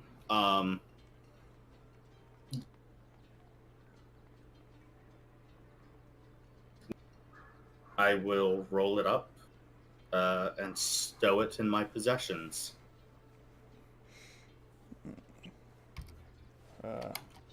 There, Fondle, the contract's only valid if you sign it now. Your contract, perhaps.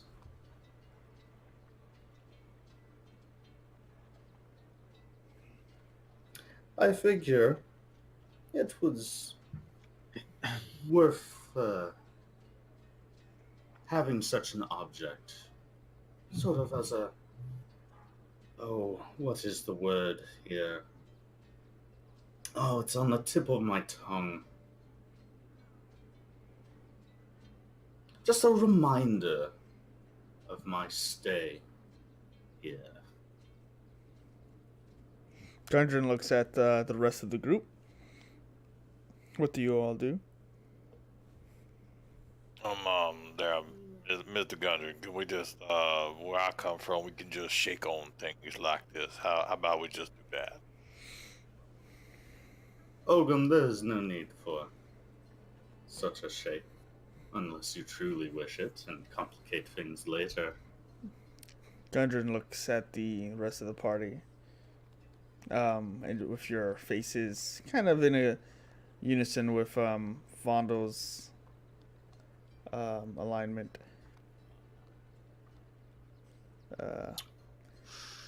He smiles. Well, he smirks for a moment. Happy hunting, as it were. And there's a strange smirk on his face as he kind of understands what's about to happen. You may leave.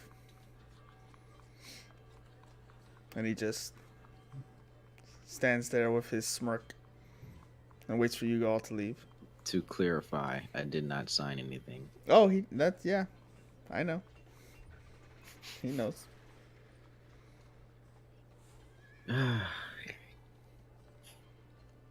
Is this contract tied with Non-negotiable. all of us as a group? It's still in effect, yes, because the percentage is split amongst us.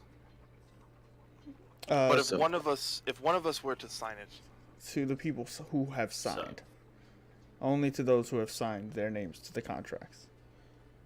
So who has signed? Nobody. Okay. Because I'm like a little confused, but Fondle Are took we- his contract as a souvenir. You all did not sign. He Can I understands insight the check that situation, smirk? and he is smirking as you guys leave. I'll get on. You on may that. certainly well have an insight check, Ogum. Doesn't get it at all. Um, I'm antagonizing him in ways. okay, you don't all get to roll insight check because one person rolled insight. You gather he has plans for you and the group, Fondle. He's not worried anymore. oh, He's great. beyond making deals. But with that, Just what we needed. well, I want this clarified. If one of us were to sign it, that person would gain the But the 5%. but the group That person is now is part of under, that.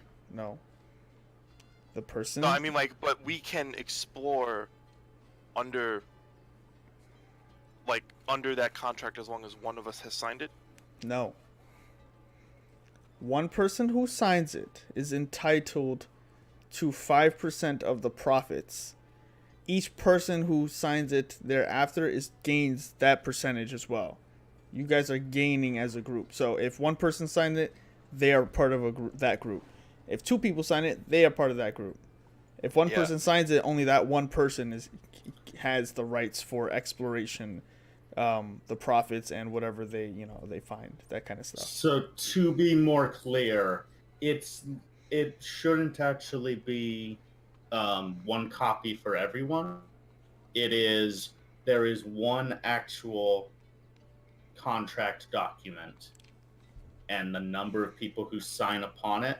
These are all your set. These are all your set. You all have 6 contracts in front of you, which is a copy of the one that he has. All right. But so if we don't take it, we can't go explore, or we can't go. No, you can. We are free to do what we will. Free to do whatever you want. Legally, maybe there's a trespassing. So what's issue. the idea here? What are we trying to do as a team? I mean, are you saying that out loud in front of Gundren? Or do you wait till we're on the road? Well, I have a very confused look on my face, and I'm not saying anything. All right.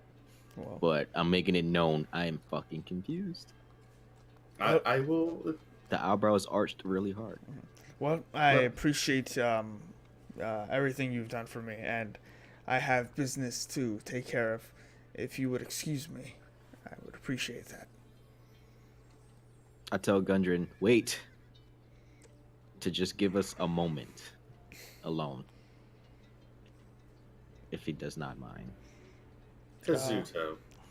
I think we've had enough time. Don't worry about it. And Gundren I'm gonna hand the contract back. Did we take it? No, you have to sign it. You all have to sign on each of them, so you all have your own copies, and he has his original and all that stuff. So no one is signing anything. He's just waiting for you to leave now. Well, Apollyon's I'm gonna not start confusing this is. I'm going to politely give him the contract back. Say, I'm sorry, it seems the group does not wish this to be the way this is, but we will look for your brothers. Oh, you should hold on to your souvenirs. It's such fun. It's a waste of space. That's okay. I tap Kazuto's confused form on the shoulder. Come, we've got a bit of walking to do. Gundren, I do hope we find your brothers. And then Apollyon. He nods. He nods his head. About that, can I don't know. Bad decisions, but okay, I'll go with Vondrel. You all make your way out, leaving Gundren's office, heading out of Barthen's Provisions, and head south, I guess. Or east or west. I don't know where you're heading. As we're away from town, Fondle, give me that parchment and the inkwell, please. And I use that to sketch out the map I watched him unfurl the first time we were talking about this cave. Yeah, I provide the ink, I provide the sheet. Kazuto, you seem confused. Make an intelligence check. Hazin.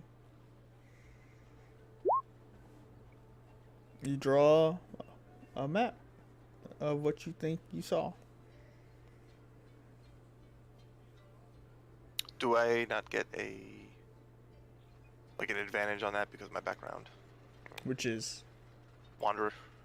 I have an excellent memory for maps and geography. Sure. I'm just gonna roll one more time. I'm not gonna do it. You draw a map of what you think it looked like. Okay. This is the best my recollection call. But I think it's pretty spot on.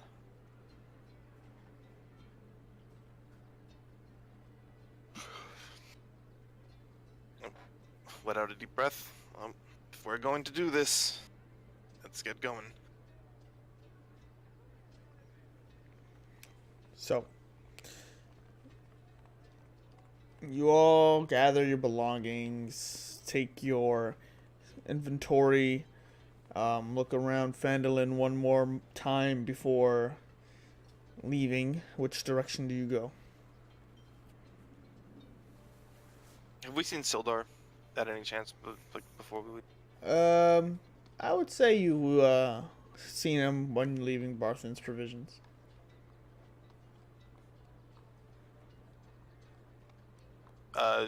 Within distance that it would hear us, or it's like in passing? In passing. In passing, alright. Well, if he can see it, I give him a, like, respectful bow, at least. Not super deep, but, you know, tilt head type deal. He acknowledges it. Looks a bit concerned that the circumstances did not bring you guys closer together, but he nods and heads back to Barthen's.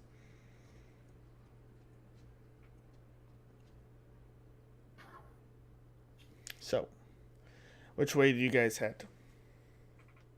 East to the mountains. Okay. Let's see.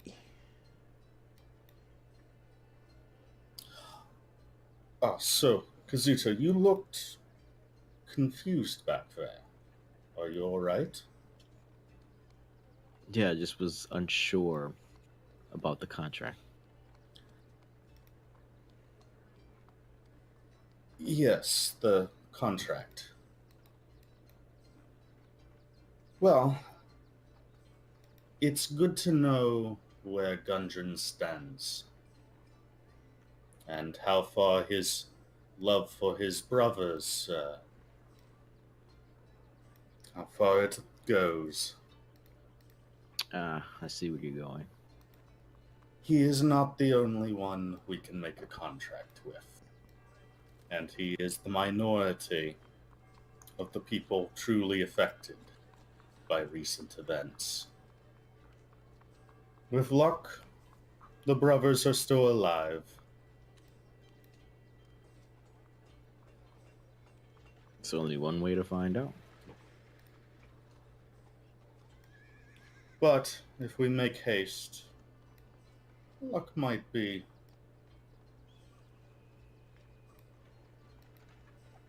So, Let's just hope that things work out. No need to get luck involved. We will discover the truth of things soon enough.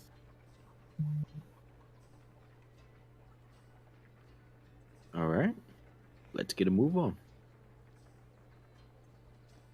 so you guys head east towards the mountains or south towards the mountains? You have the Sword Mountains kind of unwrapping the entirety of the southern border, and then they head east towards the Ice Spire Peak.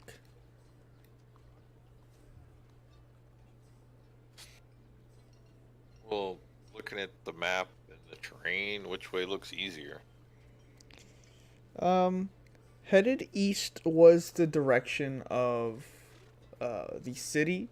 The issue comes either is it on the eastern crags of the Ice Spires, or is it adjacent to the Sword Mountains? You have kind of like these two. You have these two long stretches of mountain range. It's more figuring out which one the lost Wait. mine would be in. I see Oh, Hazin's the- map. So the map we saw was like a close-up of the city. It wasn't actually where the city was. Right. That kind of changes everything. Well, what Hazin drew, could that help us? Oh, look at the map. It's of the city, Oh, okay, okay. and the cave is on the eastern side of that city. So you know that whichever mountain range you go to, the Sword Mountains or the Ice Spires, it's gonna be on it's gonna be connected to one of those. You just don't know where the city is. Which one is half a day? Given what Both. Gundren was saying about Both they're like south, and the Phandalin is basically closest to both. It's just it's basically in between both in a way. Going Can we, south, you get would the hit. map Yeah, overall, just Going- to help. yeah. Going south would be almost the same as going west. I mean, east. Hold on, I need a. So like it's equidistant between where we are right now. It's like distance-wise, it's exactly the same whether we go that way or the other. Yeah, basically. Can I compare it to the map we got before? That map at the did not Stonehill have Inn? that map did not have where the city was though. But is there it's an older map of the area, right? Is there anything that looks like there might be a leading off to where a city would be? No. Huh? I'm on the map. Why can't? Oh, it's over here. Source Coast map. So if I put you guys, why can't I touch the token?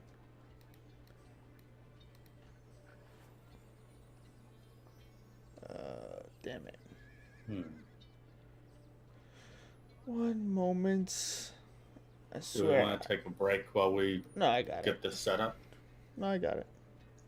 I have a book of lore. Could I check that Coffee and see if would there's be- anything in there Amazing. about the Spellforge or the location? Sure. Alright, what should I check? Can make a history check or something. With advantage because of the book of lore, or just regular? Because of the Book of Lore, you would be able to roll it. Advantage or regular? Just regular. 14. There are some tales of the great city of Phandelver, but as its locations, it is considered to be around the Sword Mountains and the Icespire Peaks. Some Great. saying it would have, considering. No, that wouldn't really be in that book. So yeah, that's pretty much it. It's really difficult to say from a book of lore, but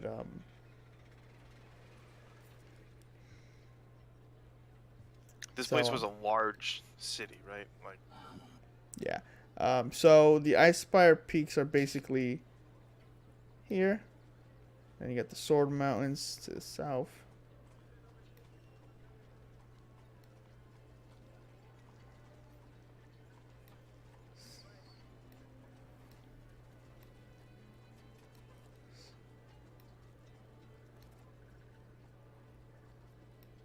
So yeah. We've got a weird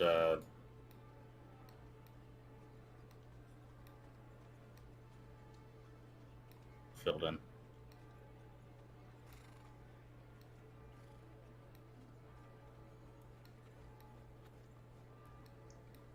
Well, considering that you said it would be along the Sword Mountains, maybe our best bet would be we go south and make our way east.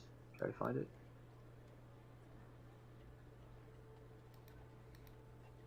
But it was.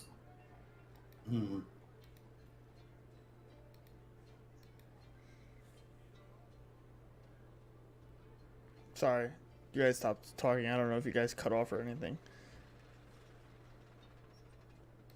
Apollyon brought up going south and then sweeping east. I mean, yeah. And then that was the last. It's all options. It would make But more sense than Gundren going was east. just saying he can't. It's to the east. So to east we go, right? Hey, it's up to you guys. I just want to know the direction Fondle, you're going. If that is what you heard, then I will trust you on this. Well, help just confirm with me. He was talking about it was to the east. Yeah. He said southeast. I say we follow the stick. The stick just starts walking north to Neverwinter. What the Yeah. fuck?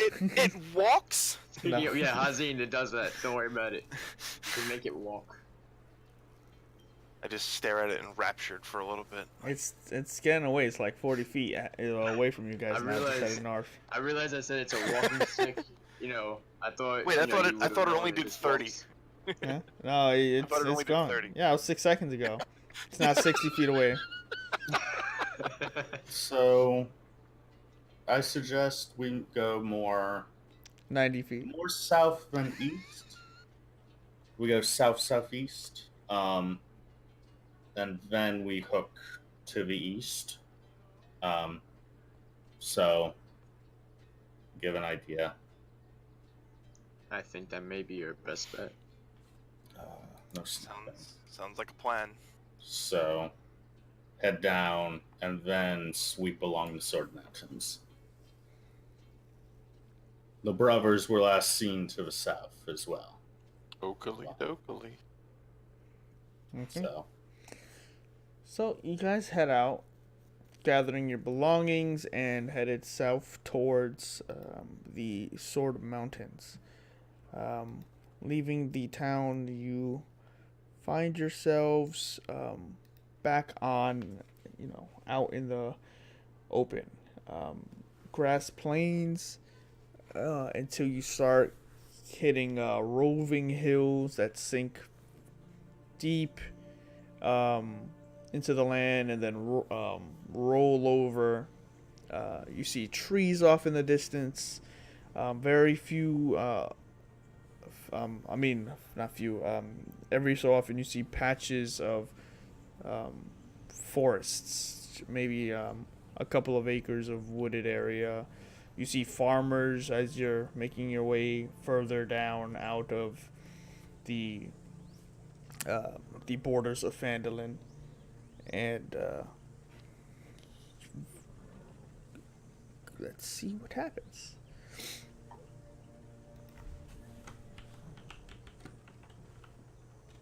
Is the map still? Oh, there it is. Never mind.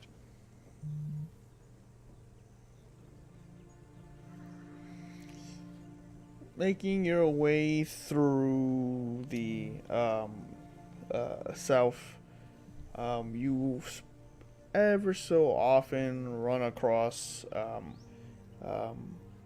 people who are headed back towards Phandalin until you're eventually 6 or so miles out of town. Now, midday. You don't run into many things of note.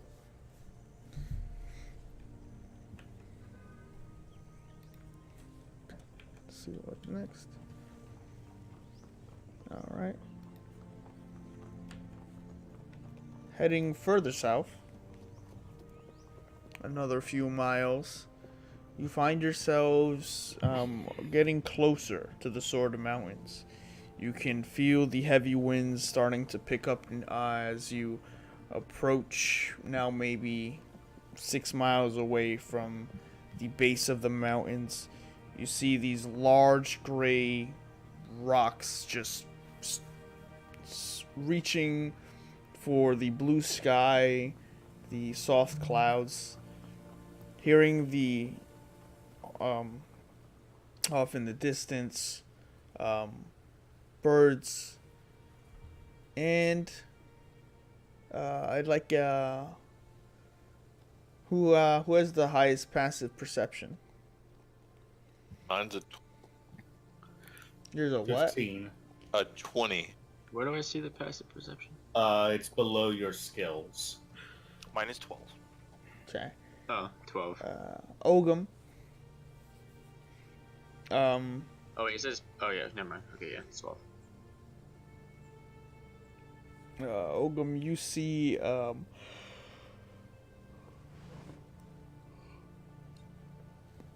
maybe about 200 yards away, some activity. It's about 200 yards west of you. What's making it difficult to see is the rolling hills and the sporadic trees and bush. There are winds picking up in this area to the point where you can actually consistently hear the wind blowing past you all. But you do take a bit of notice.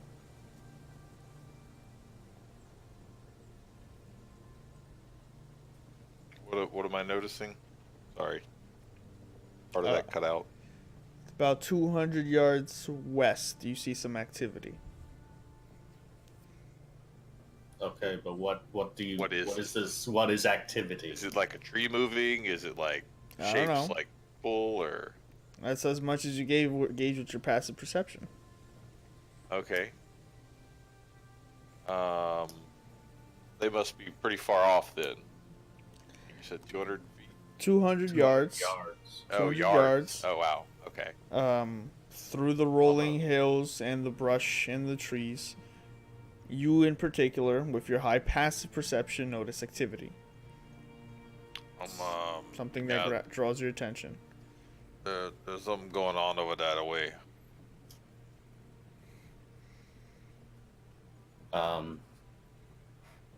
Where? Can you point it out? Yeah, he's pointing his neck out in the direction of the activity. Can you make out what it is? It's pretty far away. Anybody got a spyglass?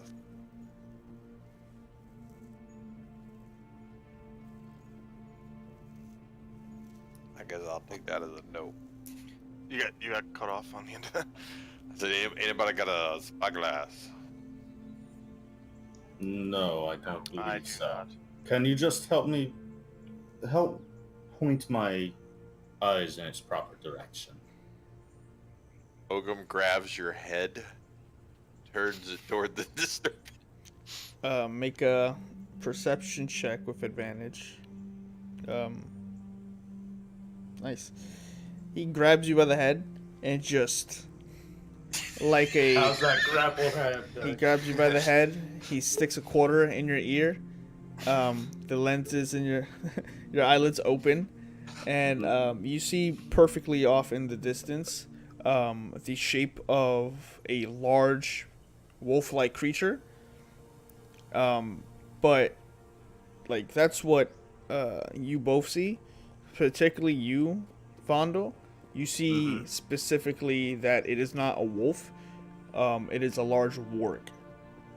And it is moving fast, not towards you, but south. But still close. 200 yards, still close for a warrick. And as it passes by, you see another, and another.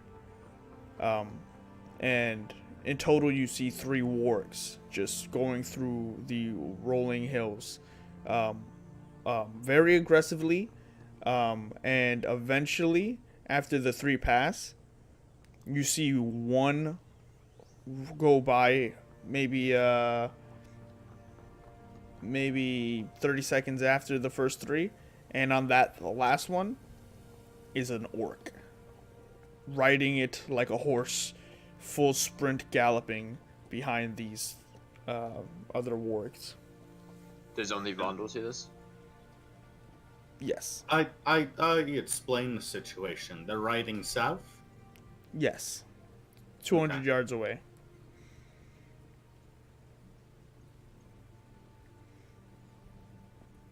Lovely.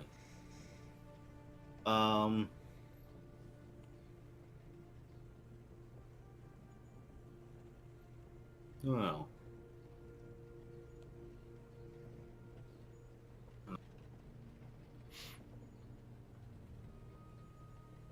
I think we stumbled upon that orc tribe. that was mentioned a while back. Possibly. I suggest for now we keep away from the situation. Sounds good to me. Agreed. Okay. Kazuto? Ogum, you agree? Yeah, I'm with it. No. So do you guys make a hard east? They were coming from the east, right? From the No, west? they were west of us going south. Make a note on your map. Just in case. I say southeast. Yeah, but let's get to the mountains southeast, though. So, making your way southeast, you expedite the travel, pushing faster, trying to distance yourself from whatever Warrick or Orc tribe you may have just stumbled upon. Let's see. You eventually get to the base of the mountain.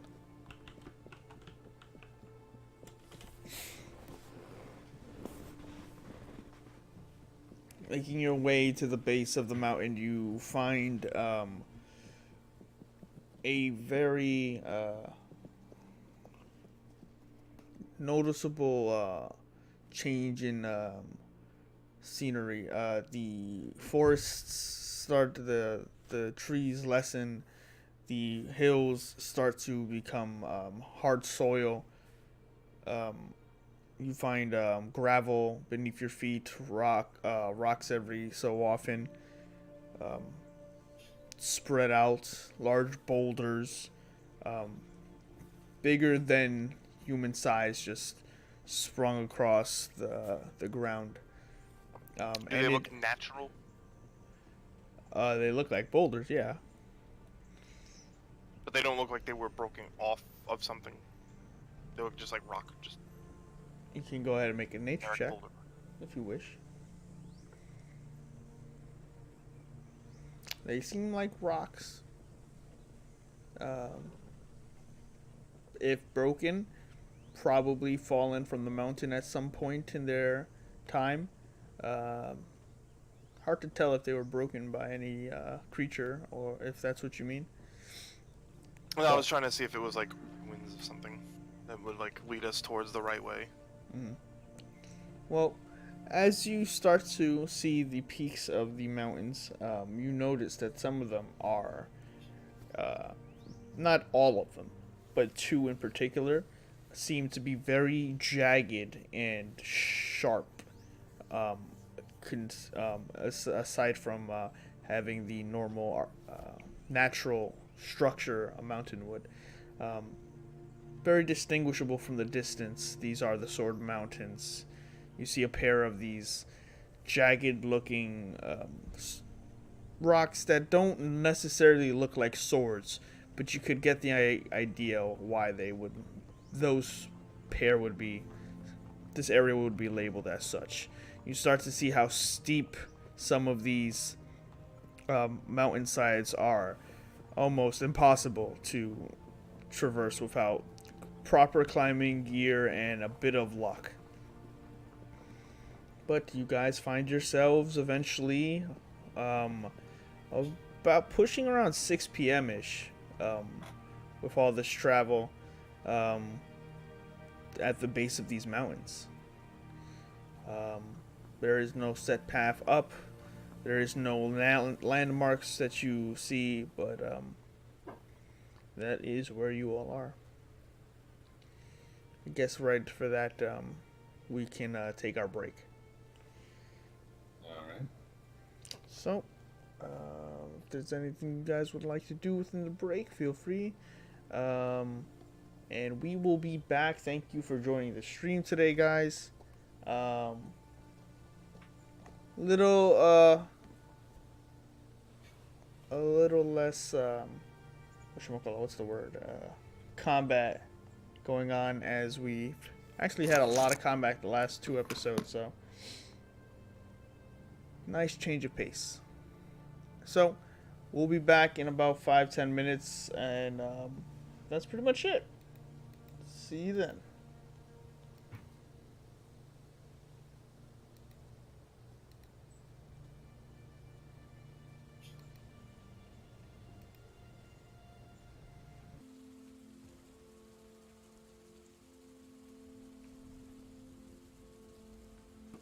Everyone's buying like swords and arrows, and you're just like, I need saffron, thyme. And then we cast a fireball to give him a little bit of crispiness. How's it going? And then I Use then I burning use my- hands to I use perfectly my caramelize barbecue the sauce. Yeah, I skin. use my barbecue sauce cantrip. I use mage hand to cover them in barbecue sauce. So we all here? I zoned out for like a second. I come back to what the fuck? Oh, you missed the best. Chef Wizard is probably going to be a character. Gideon Ramsey. I Be ready. the barbarian that just has a passion for killing his enemies, bathing in the blood of his enemies, and making the greatest, Artisanal jerky. Yeah, like That's just this butcher henchman, but no, cooking is an art form. This wizard's perfected it.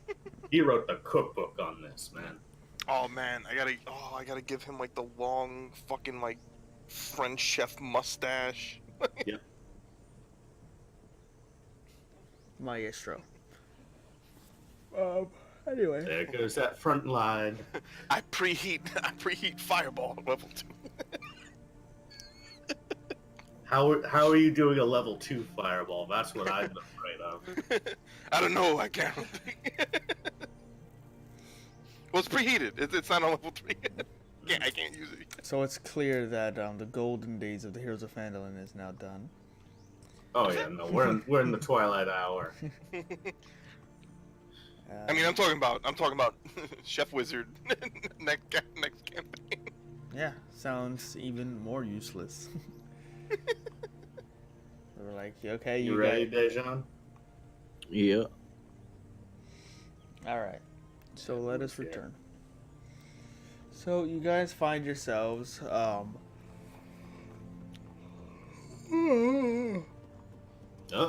That break did not take anything. Never. I will not. As long as I am streaming or recording, I will always yawn. So, do you guys make a camp at the foot of the mountains, or do you press onward? Said it was 6 p.m., right? Yeah, it's about 6 p.m. You're running out of Vote for daylight, going a but little you could. I vote for going a little bit farther. We still have enough light to go by. I'm Yeah. fine with that. Cover as much ground as possible. Okay.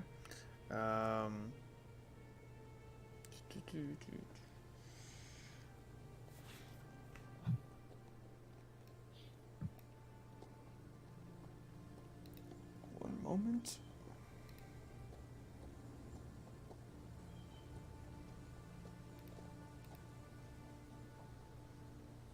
Let me see.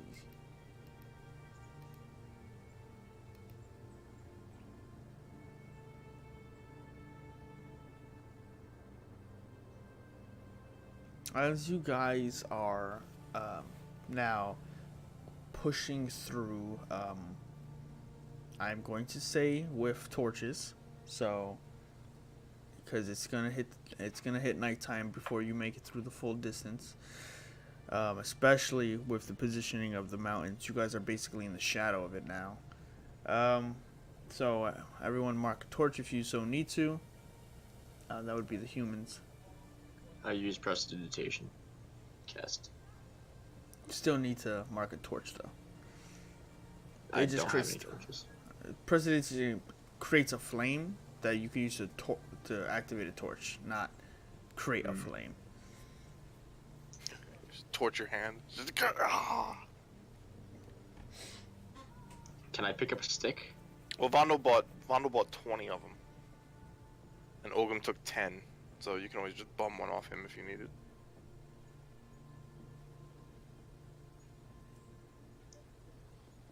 Well, I gotta be clear though. Did that purchase of That torches go through? Purchase never went through, so I don't know what you're talking about. Because you rolled me back. Yeah. Okay, quick. Open up your inventory. Who's got torches? I have To be 5 clear. candles. That's all I got. Oh, I got 5 candles too. Right, we're stopping for the evening. Right. So I'm gonna put you guys one more square back because you wouldn't have made it through the whole thing without any light. Unless you guys decide to do so without light.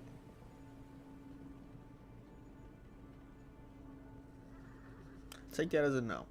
So Yeah, you no, guys I'm make just- camp at the foot Dark of vision. them. Yeah.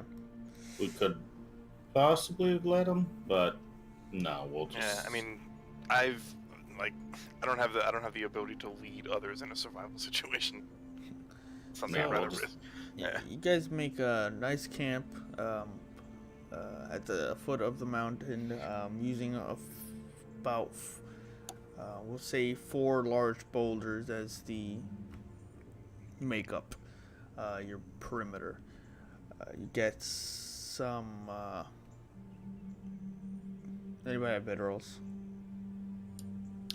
I do. Yes. Cool. So you guys get your bedrolls out. Make camp. Someone starts a campfire, and at the foot of the Sword Mountains, you start to cook whatever it is you have prepared. And by cook, I mean you all mark a ration, please. And you make whatever meats and stuff you have for the night. And the night is yours.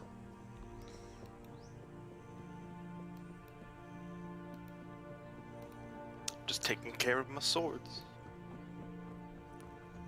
Okay. Yeah, just up and waiting.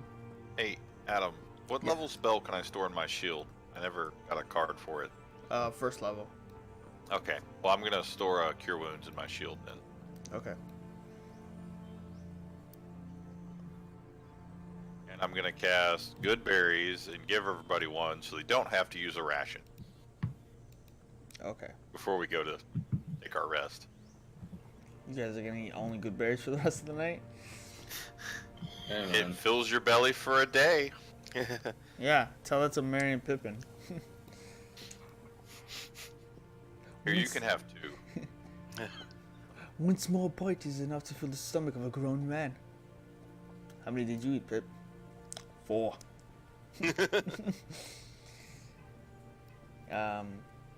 So you and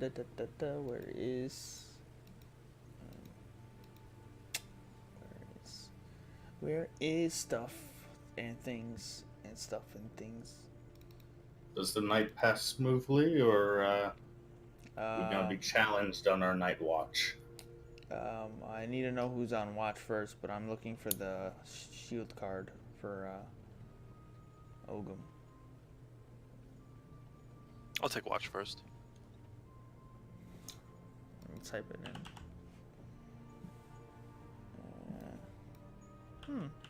Did I never make the card? I'll take a watch deeper into the night. That's weird. Who makes first watch? I'll take first watch. Alright. I've been asleep for quite some time, unwillingly, so a little energetic. Alright. So, as time passes in the night, you take first watch. Go ahead and give me a perception check.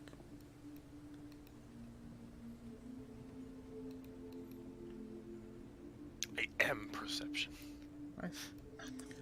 As everyone is unwinding, getting to their bedrolls, and the night progresses, you don't see, but far off through the winds howling in this close, it's actually pretty cold, with how often the wind is just continuously blowing through here. You hear off a very substantial amount of loud, spaced out noises, like a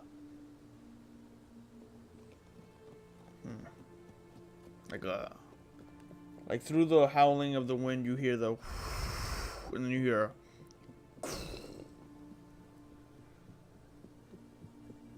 and then close enough that this is setting off a nervous thing, or is it just like it could be just rocks? it's a very close thing, maybe 100 yards away. Sounds probably of not like a giant footstep, but more of like a lumbering of something big nearby, or of multiple things nearby, large enough that it is breaking the through the sound of the howling wind.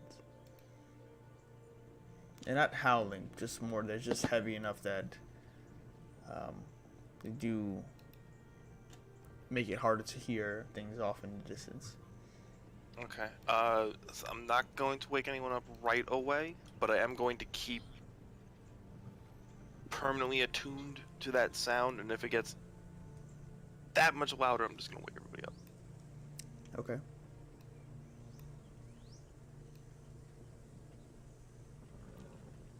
You do consistently hear it through the night.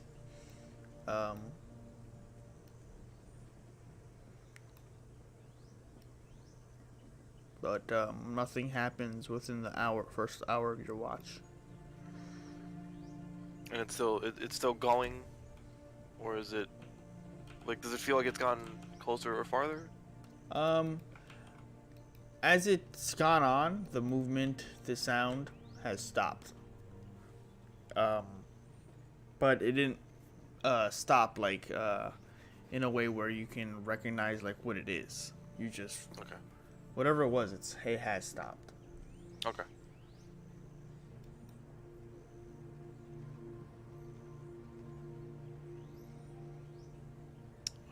So I'm gonna wait until the next person gets ready to take watch, and I'm just going to warn them of the sound I heard. But I'm going to tell them specifically that it doesn't sound anything like threatening as of yet, but to keep an eye out. Okay. And to wake us if it does get too loud. Who's next on watch? I'll go. Okay. Go ahead and make me a perception check.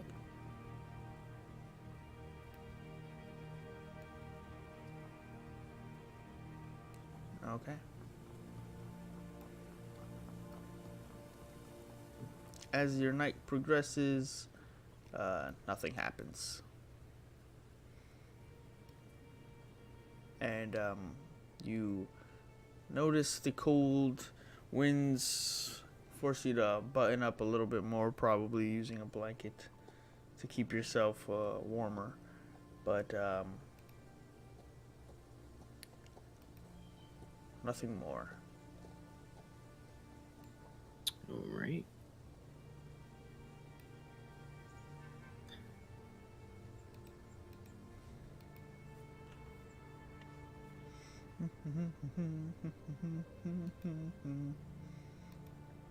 Next up.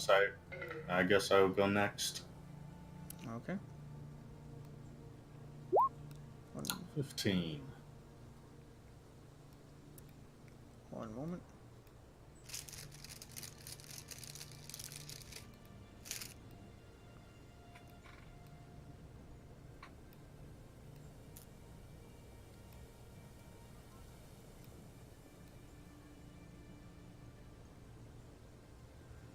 So, as the night progresses, you hear the sounds. You hear sounds off, maybe 200 or so feet away, in the darkness, out of your vision, but you do notice the eastern side of your camp, that is outside of the rock formation.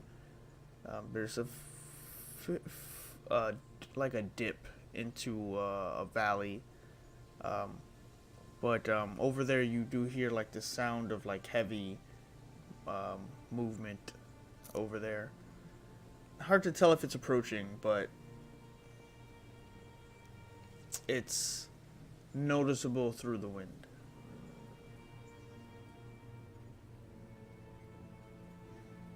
Let's see. I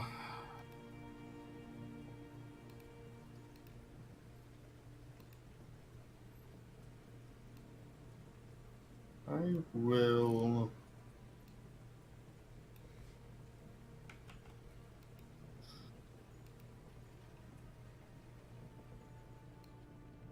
I will wake Apollyon.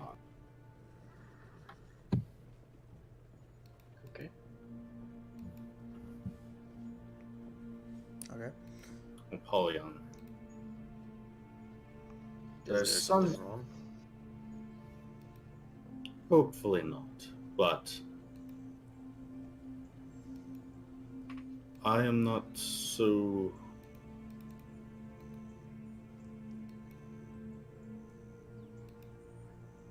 And potentially scare something in a moment. I need you back here in case something goes wrong. I nod my head, and I'll get up.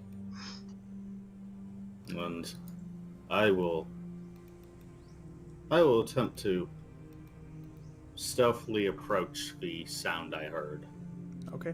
Go ahead and make a stealth check. Should I make one too? No, you should stay back. Okay. You're staying. I'll, As you stay, Clang. you make your way through the hard rock, the gravel beneath your feet, and start approaching. It's not much as there's dirt, but there's a lot of broken up stone and pebbles. You hear the crunching as you make your way through, and the valley goes down into this large open space of sporadic trees, dead, and it's really hard to make anything out. But as you're moving through, you have to take a step and start to slide down a bit into this area as you are now on an incline down, and you see maybe a few 100 feet away, maybe 300-400 feet away, a fire in the distance, and no one's by the fire, but you then see, here first, a thumping of something large moving, and then you see a bunch of these ogres chasing after one another. One grabs one to the ground and brings him hard onto the rock, the stony ground, and just pins him. The other one grabs the one on top of him and throws him off of him. You can't make out the words they're saying. They're speaking a language you don't understand, but hard to tell if they're play fighting, wrestling, or just having a spat. Is this conflict approaching our camp? They are closer to you than their actual camp, which is probably why you've heard more of the noise. But they do seem to be in somewhat of conflict, as the one running was kind of running towards your direction. The direction of your encampment. Right. I'm going to try to sneak back and let Apollyon know.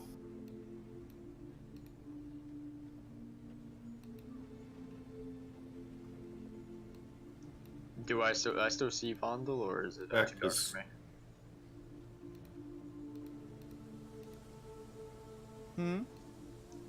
Do I still see Fondle, or is it too dark for me to see? You don't really see Vondo. He's a bit far off, but Alright. Yeah, but I am going to try to sneak back. Okay. With about the same success. Cool. As you're making your way up the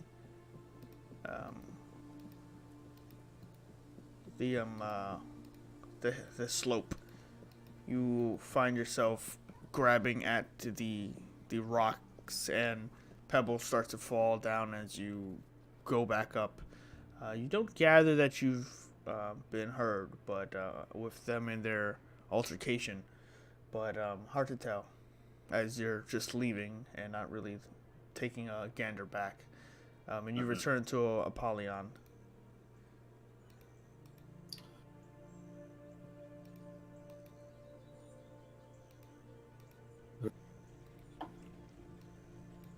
I would keep a... They might approach the camp. At a later hour, I'm not sure. But we best be cautious. Are they getting closer? It might venture our way. They currently are fighting amongst themselves, whether for entertainment or serious confrontation. I know not. How many? 3, 4, it doesn't matter. The point is that we may have company. I will stay up with you for as long as I can. You should probably be joined by someone else as well. Understood. I'm gonna wake Ogum up. Okay. When I eventually collapse.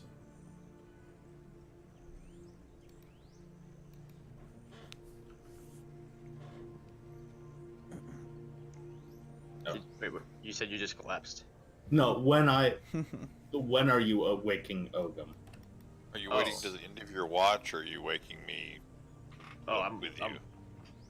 I'm gonna wake you up once Hat goes to bed. Okay. Okay. Yeah, we're just staggering up the watch. Okay. Well, 1 second. Gotta figure something out.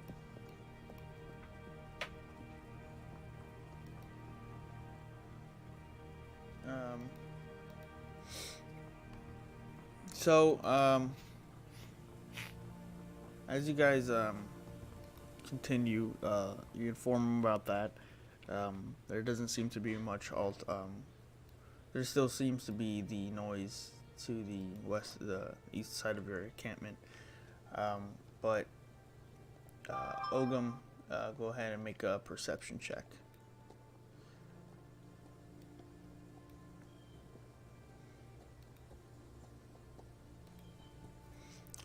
Ogum, as you are, Eyes. as the night progresses, the sounds become blatant, and the altercation, whatever it is they brought up before happening,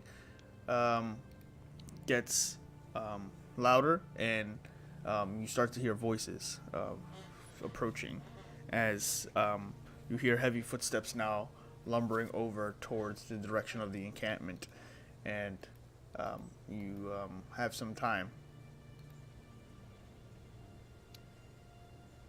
I think I am. Is there an obvious path they would be coming out of the surroundings? Like, is it forest? Is it plains? What kind of terrain are we in? They're heading from the low ground to from the east of you, like to the east of you is a slope down to a this low valley of rocky terrain, and Okay. that's where the sound is coming from. Okay, well, out toward that valley. Let me make sure I'm.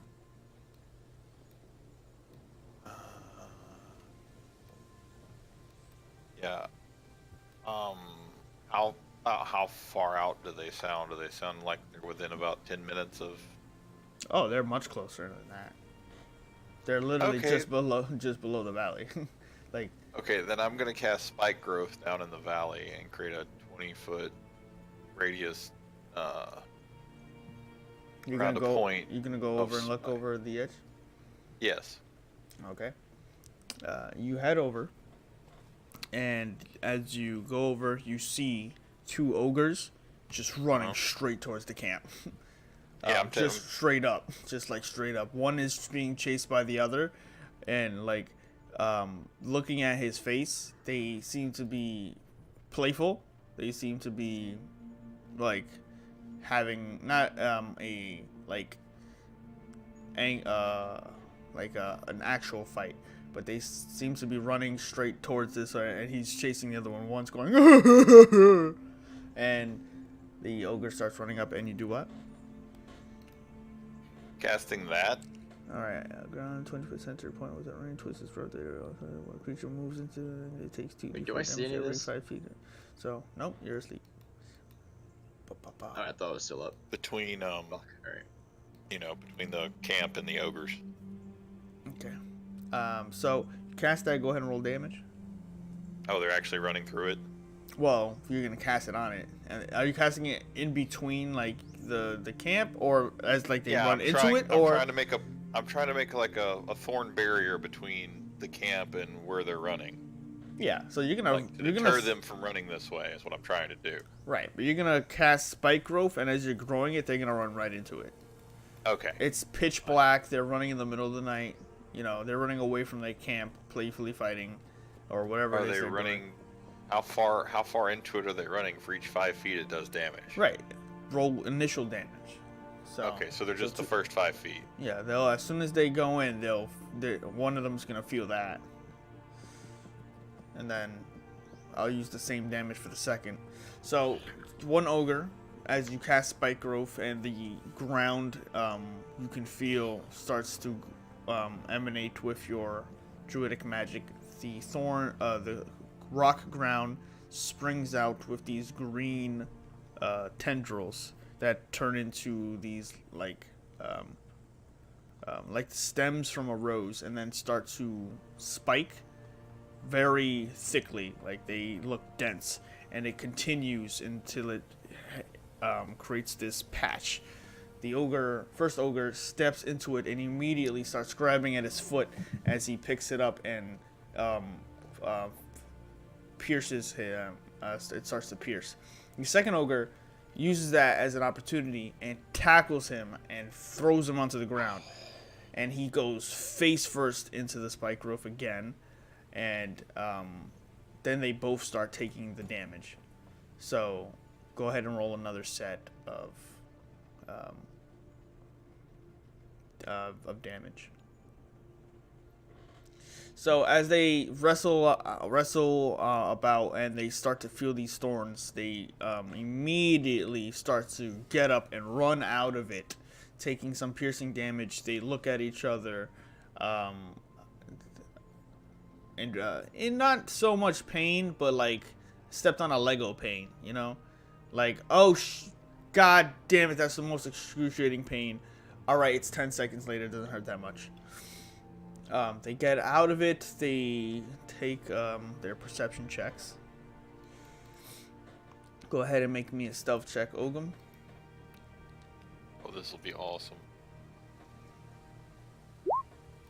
Oh, it actually is. So let's see. That's You can do it. yeah. They don't. A half shell. They look around at the area and they don't see anything. They don't see you. They take a look around and go, And eventually, with time, they jog back to their encampment, which you can see from this distance. It's not that far. It is makeshift. It is base needs. They don't have bedrolls or anything really. They go over. You see another ogre with them. In total, it's 3 ogres around a very large bonfire, and eating pig. All right. I'll try to think back or just kind of hang out here and not move. Mm-hmm. 'Cause I'm the last watch, right? Yes. Okay, yeah, then I'll just keep an eye on them. All right. Eventually, with that, they make no signs of changing course back to you. They go and sleep deep into the night, snoring. Watching them sleep makes you tired, but you finish your watch successfully, defending your encampment, and the ogres are none the wiser. And come morning, as the sun starts to peek over the mountain range, you notice that they are still within the shadow of it, and leisurely sleeping. So, come morning, the trio of ogres seem to be still sleeping amongst their now dead campfire. I'm gonna start waking everybody up. Like, there's a camp of ogres over there. I kept them away so y'all can get y'all's rest, but we might want to deal with them this morning.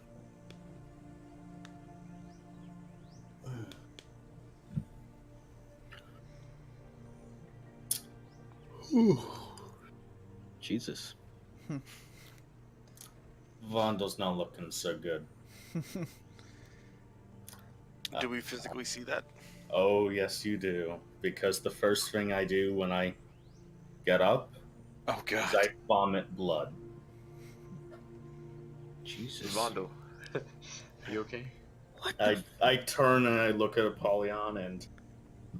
Yeah, you know that jaundice I was talking about before? Yeah, no, it's set in now. The lips are yellowing, deep set yellow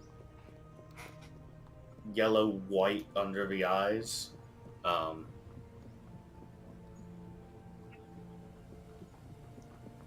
Can I make an Arcana check to see what the hell is wrong with him? Sure. Yeah. Seems to be under some sort of residual effect of Magic. some sort of magic, but hard to tell. I'm gonna link with him. I'm just gonna say, if this item that I find doesn't do any harm, maybe it could help you too. I have my own reasons. We'll see. Okay. I don't know if we should actively confront these ogres. I might suggest that we can get around, we should. If they are not bothering us, I suggest we don't provoke them. That would be... that would be... That's at least my take. Giving Fondle some water. Thank you. This is what Alton was talking to you about that day in the cave. What?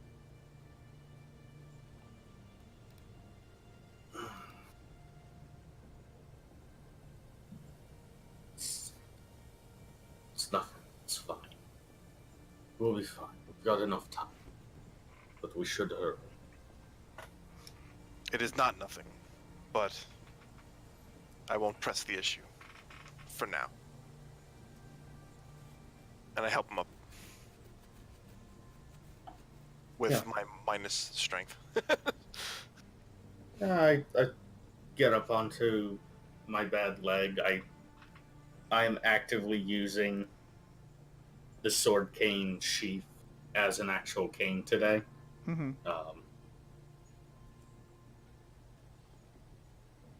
You guys gather your bedrolls, Fondle.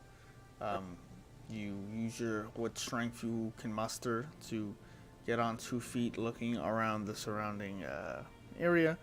I'd like you all to make a stealth check, trying to take a wide berth around the ogres.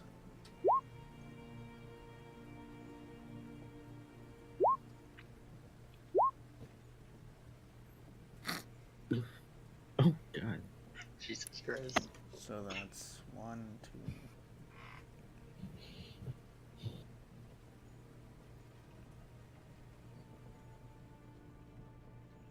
Yeah. So, as you guys take a wide berth around the ogres, you find yourselves heading north through the hills, further away from the Sword Mountain, so that way you can take the high ground. They would have to be on the opposite side of the hill to see you. However, making your way through this area, you find yourselves passing the vision of a large boulder, maybe 80 feet away from you, and you all stop as you see a stream of just urine passing past that boulder. A stream of urine. Getting Metal Gear 2 vibes. I'm pulling my shield off my back. You guys just see a heavy flow just spraying and splashing across the boulder. That is don't- probably a big creature.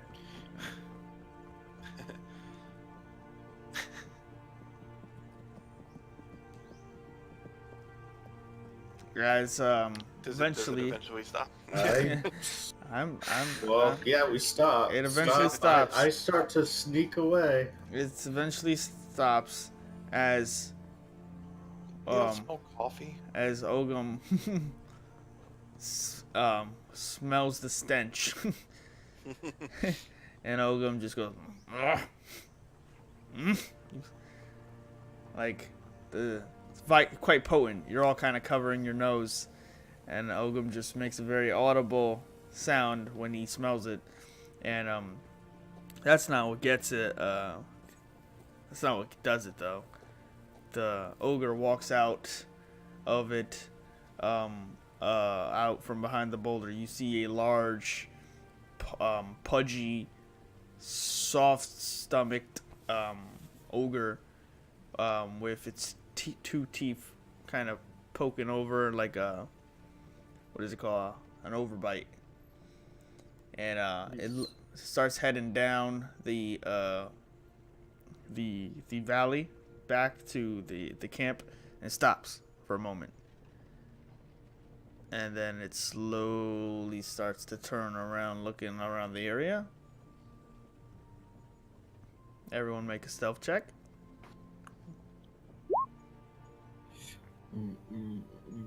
Got better.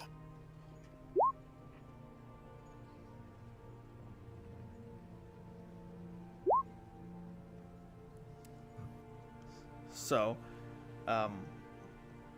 Fondle, as you all start to, I guess, rush behind rock, tree, some low indents into the ground, make yourself small and hide behind whatever it is you can in this open space. The ogre turns and your cane just loses its footing for a moment, but the sound is concealed by Kazuto grabbing hold of the cane cementing it and keeping you up from like falling deeper into what is now you see like a sunken area of footing. He keeps you up. You all look at each other from your perspective because none of you can actually see the ogre now. You wait momentarily to see if it has seen any of you, heard anything. And then you hear a lumbering back to the encampment of the ogres.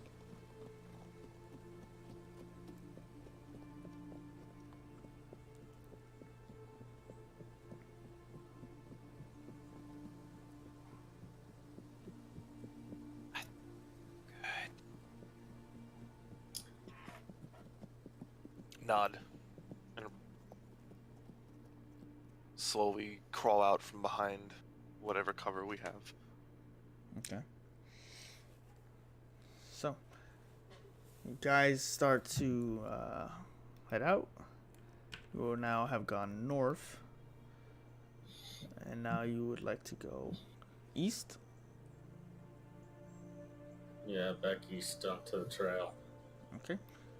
You head east, finding yourselves now in much more more hills. Hard to see more than maybe 120 feet ahead as you climb over a mountain, a hill, and then it slopes down and sinks into the landscape. You just see your horizon is nothing but just rolling hills, and eventually the connecting of the Sword Mountains and the Ice Spire. Go ahead and make a perception check. Everybody.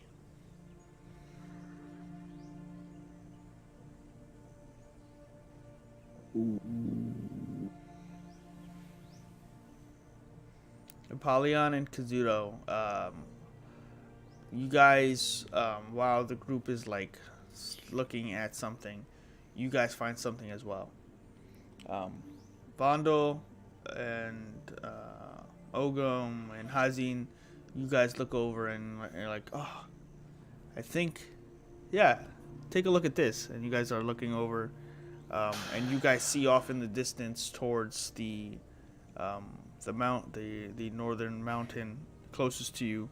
You see a faint structures and what is the makeup of a what would be a city, but just long in decay. No activity, obviously, but you see structures. You see a very discernible watchtower. No actual road, but you believe you have discovered the location of Phandelver.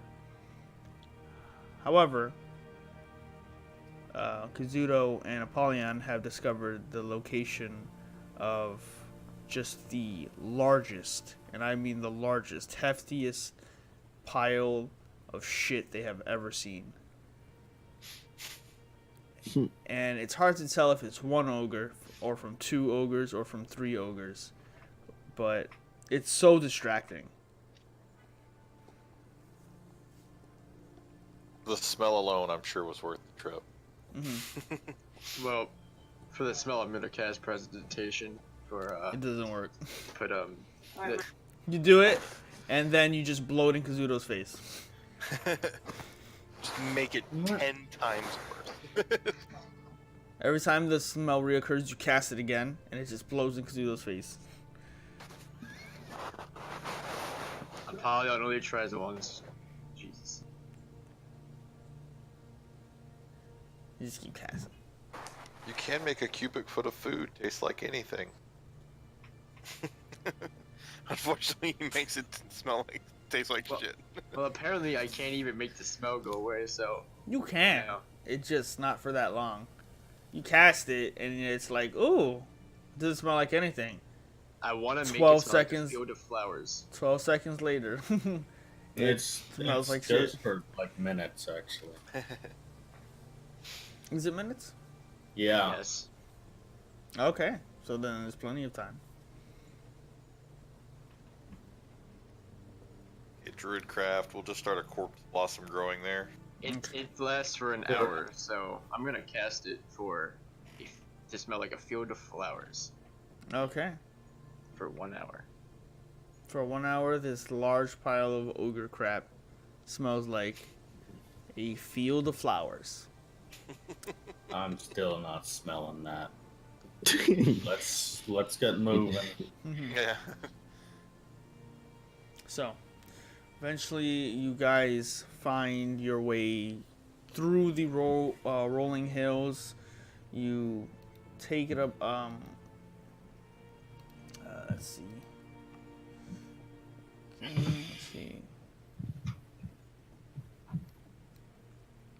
Let's see.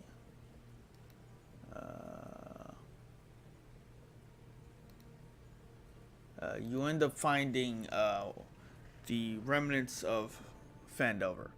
You see broken towers. You see a few structures that remain like maybe half intact, but most ceilings, homes that were once here are long collapsed. This place could have possibly housed many people, but you see that it is caked in dirt, broken rock. You see just chaos of a long forgotten city that was sacked, destroyed, and never reclaimed. As you can tell probably from the difficulty of locating such a place, but also in the dangers in trying to locate such a place. But you do find the abandoned city of Phandelver, and that is, I guess, where we will end today's session. And we will pick up next week when you eventually discover on the eastern side Wave Echo Cave, tucked into a corner of Phandelver with a very brief path into the Sword Mountains. A path that has no light, just darkness. And you all stand basically at the cusp of entering it for your last adventure. And with that, I guess we will end today's session. Oh. Sorry. Oh. That's all right. All good things. Find out next week if Apollyon can roll correctly. Let's just see how we do in the final encounters. We're there now.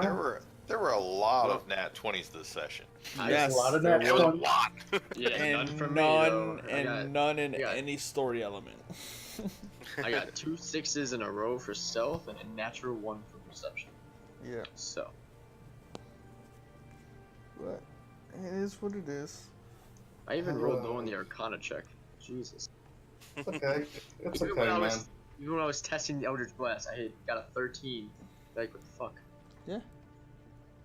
You wasted it on the test. That's not a good roll. You're Laura. You're Laura, who rolls all her dice until she gets each die rolls good. Any die that rolls bad, she puts back in the bag. And Yeah, then- well, we can't do that, Adam. Yeah, I also got Get a I new got a room for us. 7 and We need 8 to sight. roll on a different set. I can put we have rollable to die. re-instance roll 20. I can put the dice roller back in, so you guys can roll. You guys want to roll some die? Look. No. Here's the fact. Oh wait, why didn't it show the die? The stats are real. Oh, because I took that off. Hold on. The stakes are real. Let's see. I am walking into the final encounters. I have only one death save to my name. You guys didn't. What are you talking about? Oh, you mean because of the sickness? Oh yeah, He got Because up. of He that got down with the sickness. I am down with that sickness. I'm sorry for you. I'm sorry. Vondel has no time left. Perhaps Let's. an alliance could be made with someone who owned a general store. How about you go fuck yourself, you ugly capitalist fuck? Hey, I thought it Hey, was a fair Rockefeller, contract. get the fuck out. I thought that was a pretty fair contract, especially with the added incentives you guys asked for. You guys asked for amendments, got them, and we're like, no. Fuck Gundren. Fuck him. I've never seen someone get what they wanted and then refuse it. Well, No, you are going making an incorrect assumption that we're getting what we want out of it. We're not. To be fair, I think the only people really asked for anything was Hazin and Kazuto. Which got what they wanted. I had nothing to do with them signing or whatever. I had my reasons. I did not sign. Fuck Gundren. Okay. They're free to do as they choose. But we weren't. Of course We you weren't are. free to do as we chose. Because if I picked it, it fucks over everybody in the group. Like this. Because I was about to sign that shit. Pretty sure it would just benefit you personally. Yeah, you would have gotten it. It would have just been you. Yeah, it has nothing. That's just basically saying, if you sign it, you are agreeing to those circumstances. But if we don't sign it, we get nothing in return. But I am still in a situation where we are robbing a place that we have no business being into. Like, While the owner knows you are basically going to rob it. Yeah. Like, he could easily just be like, hey, you broke that contract anyway. So. No, because you would have had your copies. Yeah. No, he's talking about if we rob it, doesn't that break the contract? If I'm helping them rob this place and they're not a part of it. You don't know what Apollyon wants to You could have do. asked that, not as your dungeon master, as a person. You could have just asked for that. The chat was literally throwing out suggestions for you guys to like amendments, like ask for 10%, ask for magic items, like 15%. Sorry, chat. and you guys were just like, we'll Sorry, take chat. these A, two. Don't read you. 2, Gundren's an asshole. I don't know what you're For talking this. about. I have no idea what you're talking Okay. about. We do have a lot of elves in the party, and he is a dwarf, so you know. I get it, but Yeah. I Fucking can't. racist. I can't wait for Horde of the Dragon Queen, where my characters are actually assholes, and you will miss people like Gundren. It's fine.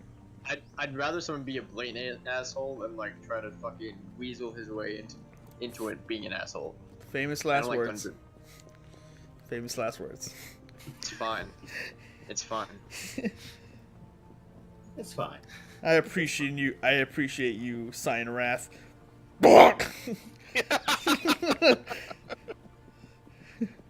I appreciate this asshole dragon that just keeps fucking arcing lightning bolt from 120 feet in the air. At least he's honest.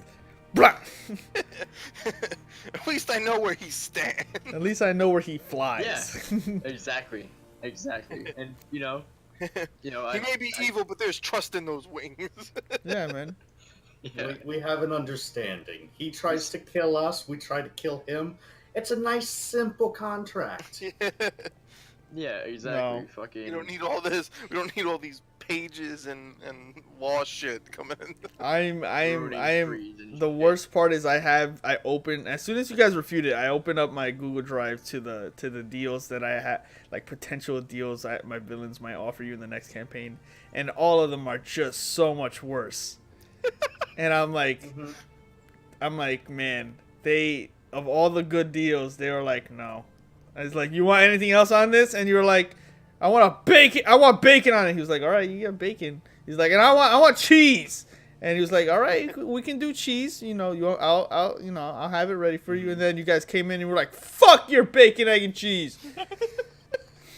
He's like, you know what? I didn't All want right. to sign up from the start. Fuck Gundren. All right, Yeah, fuck I him. need that spell for it. Just Yeah, that's all fuck I it, needed. no big deal. And that's one thing that he was going to take away from me. Why would he? What do you mean? Take away? It was You guys in are. the contract. He It was is in not the a. contract that he. What was in the Here's the contract? thing. Apollyon does not know if it's going to harm others. In Okay. it says if it's going to harm anyone, it's technically like, what was it gonna be fucking destroyed or But just taken over by that's the Property of the why- state. That's why you set up the thing with Neverwinter, so that you Yeah, could help him like that's why examine the you- fucking thing. you- God No, damn. fuck them. That's why you make an Fuck them. amendment. It's. No. Ogun was just. I feel like completely I need- confused by the idea of legal things on paper. He's like, I need that Jim "Give your Jeffries word, and gift. that's what you do. Why do you need paper for it?" I need that No, Jim this- Jeffries skit where he's like, "Yeah, it's called an amendment. You cannot change the Fifth Amendment." No, Yes, you can. we're not dealing with this. We're not dealing with that guy. I can't wait until Yeah. we find his brothers, and his brothers are like, "I'll give you 3%." I mean, if they're worse, we can just leave them in the pit. True. Yeah. I'm not a good person. Don't worry, the Heroes of Phandalin already died. I'm just appeasing to the voices in my head, which I don't know where they are right now. I have been So- trying to revive our dead friend this entire time. Hmm. Okay, no worries. Kazuto doesn't know what the fuck's going on. Anyway, thanks for sticking around with us, guys. Hope you enjoyed our 12th episode. It looks like we're running out of things. But don't worry, we have a whole new dungeon to delve into next week. We have Wake of Echo Cave. We'll see how everyone goes about that. With no torches, no healing potions, no phone. Yeah, gee, I wonder, do we want to associate with a fucker like that? I wonder. Have fun, guys. See you next week. Spider, we're coming after you. And we're just gonna, we're gonna have a nice chat. Nice To be fair, party. to be fair, he's right. Well, hey, I might be late next session. Maybe Apollyon to take a quick detour back to Phandalin and just buy some stuff for all of us, and then just show back up. Be like, hey guys, got some potions Sure. and some torches. Boom. No, I know exactly. If there is anyone that is arrive with the back pocket, here's your supplies. What are you doing? It's gonna be Snow.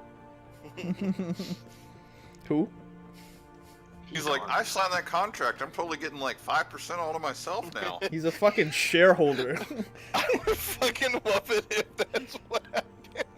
If Snow comes in this like magnificent carriage with Sildar. Why didn't you guys take the fucking deal? I know, but she does a pretty good deal. Alright, well, thanks for watching. Feel free to like, comment, subscribe, all that good shit. We'll see you guys in the next video and stream.